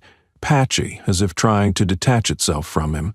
And, in the indifference that didn't even bother to follow his path, he realized this silence was no longer evasion, it was judgment, a sentence never spoken, but understood by all. When he turned back to glance at the square, eyes vacant like a blind man at noon, a young woman was sketching beside the opposite wall. She drew slowly, unhidden, unashamed. The jagged strokes gradually formed a familiar face, gaunt, head bowed, beneath which she wrote a single line: "Locking yourself in the past isn't repentance, it's an escape." No one told her to draw, no one told her to stop, and no one needed to ask who the figure in the sketch was. When he ducked into a narrow alley to escape the crowd, a teenager spray painting graffiti on a wall suddenly stopped. He looked at Kevin, sneered, then dragged a thick gray line across his half-finished work, turning it into a shredded portrait. No words were exchanged, no audience applauded, and within a few hours that wall became the city's most popular check-in spot, with a caption, "This is where the past gets scrubbed clean." As he limped back through the central square, where he used to be welcomed like a guest of honor during town festivals, the crowd once again parted invisibly, forming a cold pocket in the middle of the throng, as though his presence were something toxic. A group of students walked by, deliberately tossing crumpled scraps of paper behind him, each scribbled with words that cut like blades: traitor, disgrace. The papers fluttered in the wind like indictments that needed no courtroom. No one stopped, no one laughed. Only the dry crunch of footsteps on paper echoed like the clang of handcuffs hitting the cold tile of an interrogation room Kevin once believed he'd never set foot in when he passed the old church. Once a place where he'd been invited to solemn ceremonies, the heavy wooden doors slammed shut in his face, the sound slicing the air like a gavel, sealing the end of a chapter. The atmosphere tightened around him, thick with a silence so dense that every step he took felt deafening. An electric bicycle sped by, intentionally splashing murky water onto his pant leg. Mud clung to the hem of his worn coat, but he didn't flinch. A passerby glanced at him, not with disgust, not with rage, just a subtle shake of the head before raising a phone to snap a photo without caring about the angle. That image later surfaced on a local community page with a short caption, "The man who once thought he was the law." Shares climbed by the hour, each like button paired with a single icon, a gavel covered in moss. He quietly slipped into the shadows of narrow alleyways where the lights could not reach, where he could pretend he had never existed. But even there, hastily scrawled graffiti haunted him, rough phrases painted in bold strokes. The price of deceit, and no one forgets. Every time his eyes skimmed across a wall or the base of a utility pole, he saw a new image, his own face, distorted in jagged lines, mouth sealed beneath the words unmasked, eyes obscured by smears of black paint, like a public declaration that even stripped of power, he was still being watched. These images weren't polished and weren't signed. They weren't made for art. They existed solely for condemnation. He passed an old parking lot where once a reserved place bore his name on a gleaming brass plate. Now that the plaque had been ripped down, replaced by a rotting wooden board scribbled in charcoal, "Parking for Sin Only." A group of young men sat nearby drinking beer. When they saw him walk past, they didn't call his name or mock him. They simply turned their backs in unison, a silent ritual of rejection. He slowed his steps, not because he was tired, but because his legs no longer knew where to go without colliding with the weight of his past. Online, a video clip of him hesitating outside a bakery, the very one that had sponsored his old campaign, went viral at blinding speed. In the footage, he knocked softly on the glass door. Just once, no one inside came to answer. The shop owner, an older woman in a flower-streaked apron, looked at him through the glass and silently lifted a new sign that now hung beside the counter. "We do not serve dirty memories." The video ended with him turning away, shoulders hunched, as if bearing the entire weight of the town. In the comment section, a single line stood pinned at the top: "The price of one wrong nod." The false memories of admiration that once clung to him were now peeling away, like rusted paint revealing rot beneath. He tried to slip into a familiar barber shop, the one that once framed his picture on a loyal customer wall, but the moment he pushed the door open, before the chime had even finished ringing, the young barber caught sight of him in the mirror, stood up, switched off the lights, and quietly drew the blinds down, as though the shop had closed an hour ago. No explanation, no anger, just a rejection so absolute it made the air turn cold. And then, as if sealing it all, a one-armed woman who sold lottery tickets on the corner, whom Kevin had ignored through countless charity drives, locked eyes with him from across the street. When he passed by, she didn't offer a ticket, didn't hold out her hand, didn't plead. She simply turned her back on him slowly. On the back of her shirt, printed in bold letters, were the words, "The one who looked down on the weak is now weaker than the scorned." No one knew when she printed that shirt. No one asked. But a photo of Kevin walking behind her, his shoulders sagging beneath that message, became a new viral symbol, flooding every platform, every campaign demanding justice. The cold walls echoed each heavy breath he took, turning every street corner into a prison without bars. No hand reached down to lift him up. No door opened to welcome him back. And the bitterest truth of all, no one needed to do anything more to punish him. The decayed shadow of his own past was already the harshest sentence. When Amira Cole heard about the video, she simply nodded. No glee, no delight, just a cold recognition that karma, when it arrives, does not need to scream to be heard. Local newspapers ran headlines with icy precision: the collapse of a small empire, from self-proclaimed hero to wandering outcast. One radio station even replayed the sound of Kevin's pleading, distorted, trembling, overlaid with the sound of his footsteps pounding into soaked pavement. Images of him, hunched beneath a decrepit awning, avoided by passers-by as if he carried a contagious disease, spread across social media like an oil slick, impossible to contain. At a small cafe where Kevin had once barked orders, the public bulletin board now displayed a caricature poster, a soaking wet rat dragging a tattered suitcase, with a jagged caption below: "The last rat off the sinking ship." Just days earlier, he had still believed he could salvage everything, that his silence would be enough to halt the wave of outrage, that something else, some new scandal, would eventually take its place, as media storms always came and went. But he had miscalculated one thing. This time, people did not forget. Not only did they not forget, they carved it into memory by every means available. Street murals, satirical t-shirts, underground rap tracks with his name as the hook. A popular local DJ remixed his desperate cries into a TikTok beat over footage of a rat emerging from a toilet, and within 3 days the video had reached 5 million views, accompanied by the hashtag "He was once human too."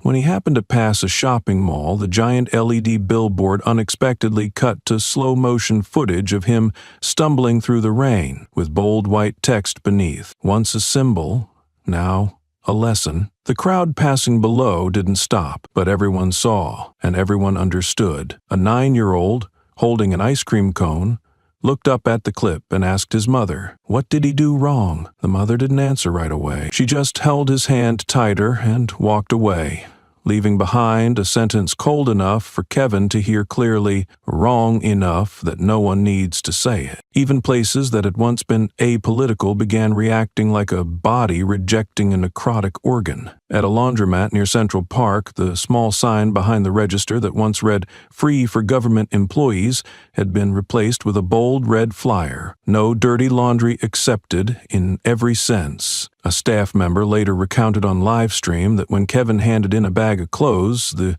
washing machine suddenly rattled and stopped, sending the whole shop into laughter. That story, perhaps embellished, was enough to rocket the post to trending status, with the pinned comment reading, "Even the machine refuses to wash what once had the power to soil others. There are stabs that draw no blood, yet kill one's honor." When he arrived at a bus stop where his old campaign posters once hung, the driver saw him through the mirror and silently shut the doors in his face, saying not a word, leaving him standing in the rain, back hunched from cold and shame. A young student sitting in the back row captured the moment through a rain-splattered window and added a short caption, not because of his past, but because of how he ignored it. The image was printed as stickers and handed out for free at a small protest calling for transparency in local governance. Someone once said the most terrifying crowd is not the one that screams in anger, but the one that stands silently united. And Kevin understood that truth most clearly on that afternoon when he tried to step into a bookstore where he had once been invited to speak about professional ethics. The door wasn't locked.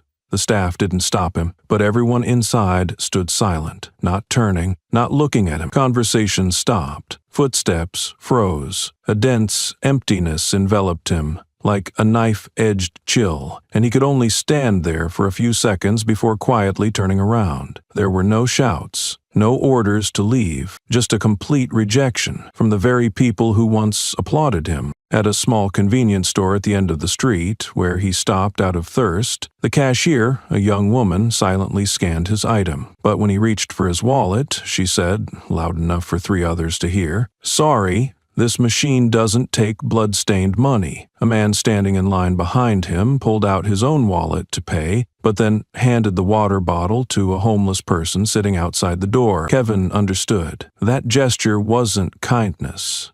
It was exclusion. The moral lessons he once preached had been recycled by the community into weapons of retribution. On the wall of the old elementary school, where he had once given speeches, a line of red paint read clearly, "We don't need heroes with a noose price tag." Beneath it, a student was recorded in civics class raising their hand to ask the teacher, "If someone who did wrong is shunned by an entire town, is that punishment or justice?" The teacher simply smiled and answered, "Real justice doesn't need to be declared. It arrives on its own." No one needed to condemn Kevin anymore. He, with each bitter breath and each averted glance, was carrying out the final verdict himself, a sentence unspoken, but one that everyone could see unfolding by the minute. And when he collapsed under the old awning, listening to the rain tapping out its rhythm on the rusted tin roof, his hands covering his face in a final act of survival. The image was caught by a security camera, without orchestration. He didn't know that just 3 hours later, the picture would appear on the front page of a major magazine with a short caption beneath it, "A town's punishment requires no touch." And at a small cafe where Kevin had once barked orders, the bulletin board now displayed a caricature poster, a soaking wet rat dragging a tattered suitcase with a scrawled caption below, "The last rat off the sinking ship." In grocery shops across town, store owners didn't need to confront Kevin. They simply turned their backs in unison, stone-faced, in silence, letting him know there was no place left for him. A second screened window creaked open as he shuffled down the street, and from it fluttered a rain of hastily scribbled flyers full of insults, like a cold shower of paper exposing sins too stark to deny. Those papers clung to Kevin, to his tattered luggage, impossible to brush off, like the stench of a past he once used to crush others with cheap power. No one spoke of Kevin as a person anymore. He had become a collective memory, a reminder that those who build castles atop others' tears will eventually drown in the swamp of their own making. On city walls, crude spray-painted messages left stains that could not be scrubbed away. No way back for traitors. Honor is not for those who sold their souls. These words decayed with the walls they were painted on, just as Kevin's image decayed in the memory of the community. The rain kept falling. On streets where Kevin once strutted with impunity, now there was only the monotonous drip of water and the sound of footsteps fading into the distance. That stain, impossible to wash, impossible to deny, would remain etched in the soul of Harrison far longer than the crumbling walls he once leaned on to climb. The rain had not ceased, but inside the Harrison courthouse, the air had shifted. No more hushed whispers, no more averted gazes. People stood in long, solemn lines, not to witness a trial, not to hear a verdict. They were waiting for a choice. Amira Cole stepped onto the podium. Her simple uniform bore no glittering medals, no ostentatious badges of glory, yet every stitch seemed to carry the weight of silent battles she had survived. The silence cloaked the room, like a heavy carpet laid for her steps alone. A government official, wearing the polished smile of a seasoned politician, stepped forward to speak. "We extend our formal apology to Commander Cole, along with an offer of special compensation for the damages and hardships she has endured." His voice drifted into the thick air. Numbers were listed, a hefty sum, a promise, wrapped neatly in the glossy paper of slick words. But even before the final syllables had faded, a scraping sound cut through the tension. A chair dragged roughly across the floor at the back of the room. There sat Kevin Brooks, forced by summons, his face pale as death, eyes lost and unfocused. Near him, a woman stood up, clutching her handbag tight, her glare at Kevin as sharp as a spear. No one spoke, yet the air around him solidified into a suffocating mass of loathing. A middle-aged man in a worn-out shirt quietly tore the old police badge from his chest and flung it at Kevin's feet. The cold clatter of metal against tile echoed through the room. In the right corner, a group of veterans rose in unison, their arms tattooed with remnants of battle, folded across their chests, their faces carved from stone. They said nothing. Their silence was heavier than any shouted condemnation. An elderly man hobbled forward on a cane, reaching slowly into his pocket to pull out a tattered black cloth, draping it over Kevin's shoulders like a funeral shroud. For a heartbeat, the entire room held its breath. Kevin swallowed hard, but his throat was as dry as crushed gravel. No hand reached out, no voice offered reprieve. Outside the window, a gust of wind whipped the curtain, dragging the chill of the dying season into the courtroom, slicing through the tragic tableau like a blade. Amira Cole listened. She did not interrupt. She did not frown. And when the man's speech ended, the silence only thickened, tight as a drawn bowstring. She spoke. Her voice did not rise, did not falter, yet it carried to every darkened corner. "I did not fight so my silence could be bought with money." A breath caught, A chair creaked as someone shifted, uncomfortable. "I do not accept any financial settlement. I demand—" Amira paused, her gaze sweeping the room, sparking with a courage untouched by hatred. "The establishment of an independent oversight commission, unaffiliated with any police or government body, the sharp click of a pen from a reporter, the rustle of notepads." But no one dared interrupt her. "And," she continued, her voice steady, every word forged in steel, "mandatory retraining for the entire police force. On human rights, on human dignity, on the duty to serve, not to rule." Some faces tightened.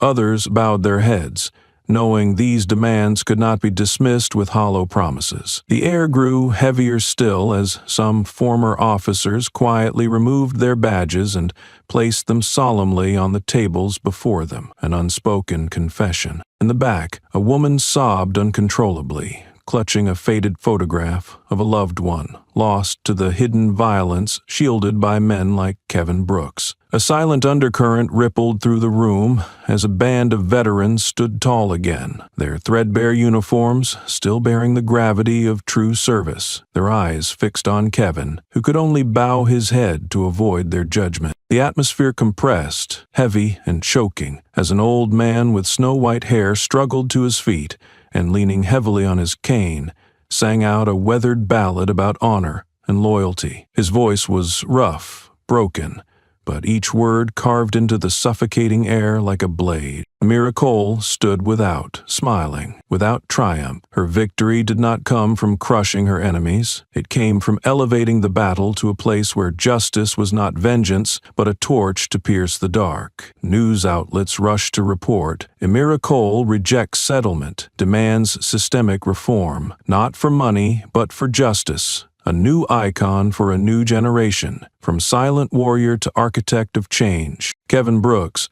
huddled in a dingy back room, had no tears left to cry. He knew what Amira had done was more devastating than any sentence. She had made him into a scar on the town's history, while she ascended into an untouchable symbol. Inside the courtroom, people rose to their feet one by one. No order was given. No gesture made. They simply stood, wordlessly, as if part of an unwritten ritual everyone understood. The air hung thick with reverence for Amira Cole, but when gazes accidentally flickered toward Kevin Brooks, there was nothing left but a chill deeper than winter. A middle-aged man, his face weathered by disappointment, removed his old police badge and dropped it at Kevin's feet, his eyes searing with a disdain that needed no words. Across the gallery, a young woman lifted a photograph of her dead brother, another casualty covered up by men like Kevin, her tear-reddened eyes burning with unyielding resolve. Tension built like a storm,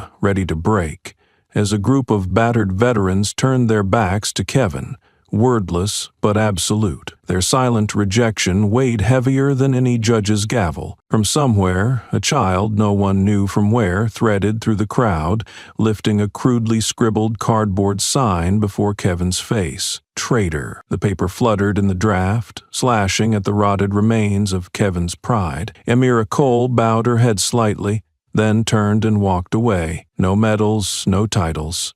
Her steps were steady, extinguishing forever the whispers, the slander, the stains once flung against her name. As she neared the doors, every gaze followed her, not just with admiration, but with a solid, unshakable faith, as if she had carved an invisible oath into every heart present. Kevin stumbled backward, desperate to find a shadow deep enough to hide within, but even the darkness recoiled from sheltering him. An elderly man, stooped and trembling, hobbled toward him, paused, then spat disdainfully at the floor between them, before turning away without another glance. The small, ugly sound rang louder than any hammer blow inside the vast chamber. Outside, the rain had stopped. Sunlight pierced through the thinning clouds, slanting down onto the wet streets. A tentative promise, fragile but determined, that once darkness is driven back, it will not easily return. Outside, the rain had stopped.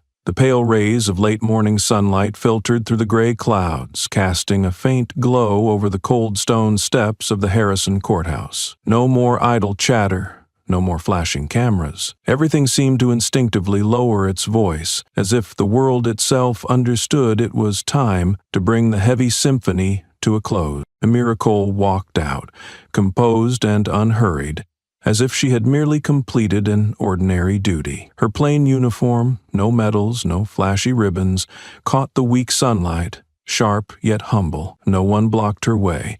No one raised a camera toward her. They simply stood, silently parting to form a narrow path. Unwilling witnesses to the moment, a legend exited the stage without fanfare or applause. Across the steps, Kevin Brooks stumbled after her, his face ghostly pale, his eyes hollow like a broken specter. The crowd needed no prompting. They turned their backs to him in unison, forming a wall of cold indifference that let not a single ray of sympathy through. Some spat at the ground as he passed, not with shouting, not with curses, only actions, silent yet more brutal than any blow. He tried to weave through, but every step was crushed under the weight of contemptuous stares, each whispered hiss slicing his flesh sharper than any knife. A boy dashed past and kicked an empty tin can squarely at his feet. The metallic clatter rolled down the steps, followed by brittle, scornful laughter that chilled the air like wind howling through a graveyard. Kevin lifted his head, desperate for a single kind gaze, a hand reaching out. All he found were shuttered faces, closed doors of the spirit slammed against him. An old woman standing under a weathered pillar quietly pulled a tattered handkerchief from her pocket and laid it down in front of her feet, as if to keep him from contaminating the very ground she stood on. He stopped, head bowed, shoulders trembling, as though the entire world had carved scars into his skin that would never heal. As Kevin staggered away from the courthouse square, a street vendor shoved a handwritten sign in his face. No service for traitors. No need to shout, no need to shove. Just a simple sign and an icy, dismissive glance. Enough to hammer home a verdict harsher than any court could deliver. He dragged himself along, each step heavier, as though he were sinking deeper into the earth with every move. Shops slammed their doors as he approached, as if instinctively repelling the stain of his presence. Kevin's gaze darted, searching for rescue, but in Harrison today, there was no refuge left for a man who had shattered trust with his own hands. Meanwhile, Amira walked forward, never once looking back. Each step was deliberate, heavy, as if anchoring her soul into every stone she crossed. No glances, no smiles, no waves, goodbye. She simply moved ahead, as she always had. In the hush, a small voice broke the silence, trembling yet clear like a misplaced note in a solemn requiem. "Miss, who are you?" Amira stopped. She turned, her eyes softening slightly, catching the fragile morning light. A little girl,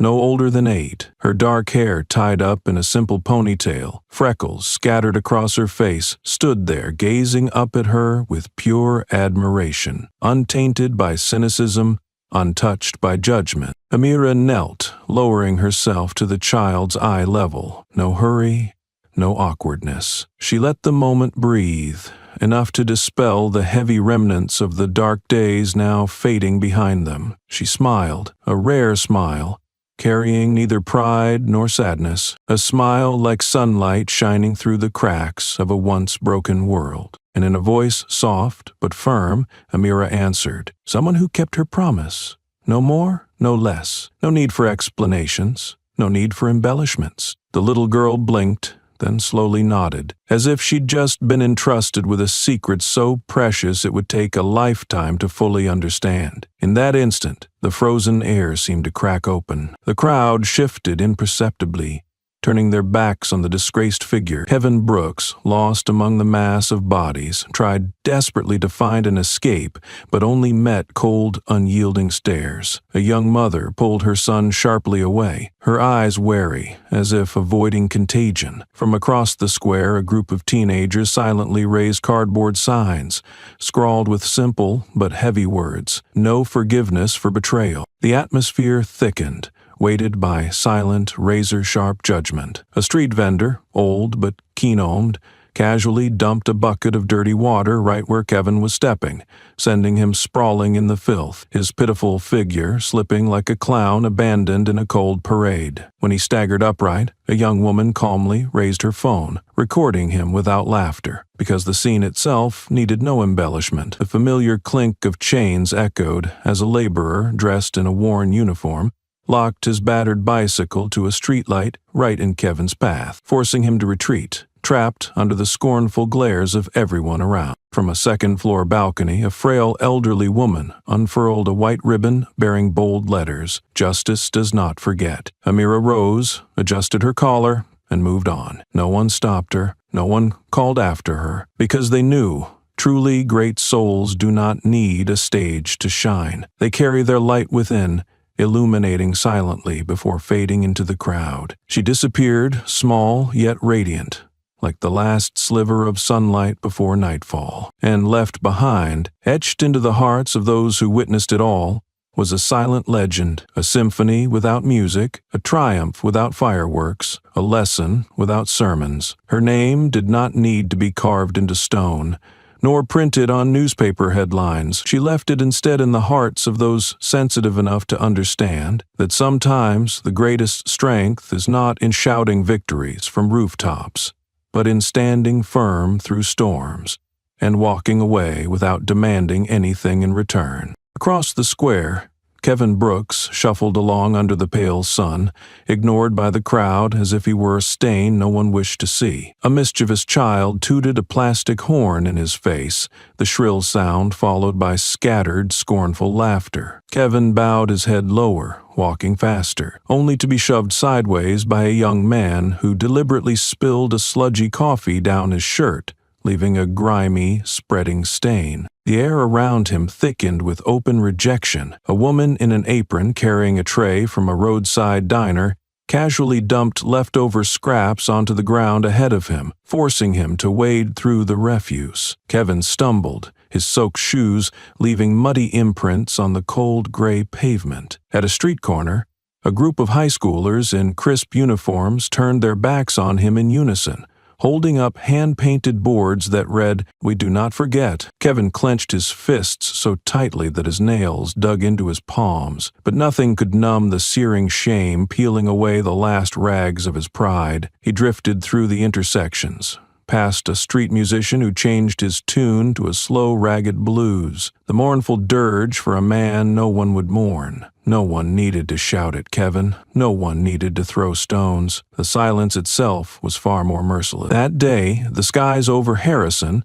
for the first time in years, were clear and bright. The story of Amira Cole had ended, but the journey of those who dare to stand for what is right marches on. If you've stayed with us through this story, we invite you to reflect. What are you fighting for? Have you ever faced injustice and stood your ground? Your story might just be the spark someone else needs. Leave a comment. Share your thoughts. Like this video if it moved you. Subscribe to our channel so we can continue telling stories that aren't just for entertainment, but to awaken, to inspire, and to ignite a light that refuses to be extinguished. Each like, each comment, each share builds the foundation for more voices to rise. Together, we don't just listen to legends, we create them for the generations yet to come. Raise your voice, spread the word. Let change begin. One story, one spark, one step at a time.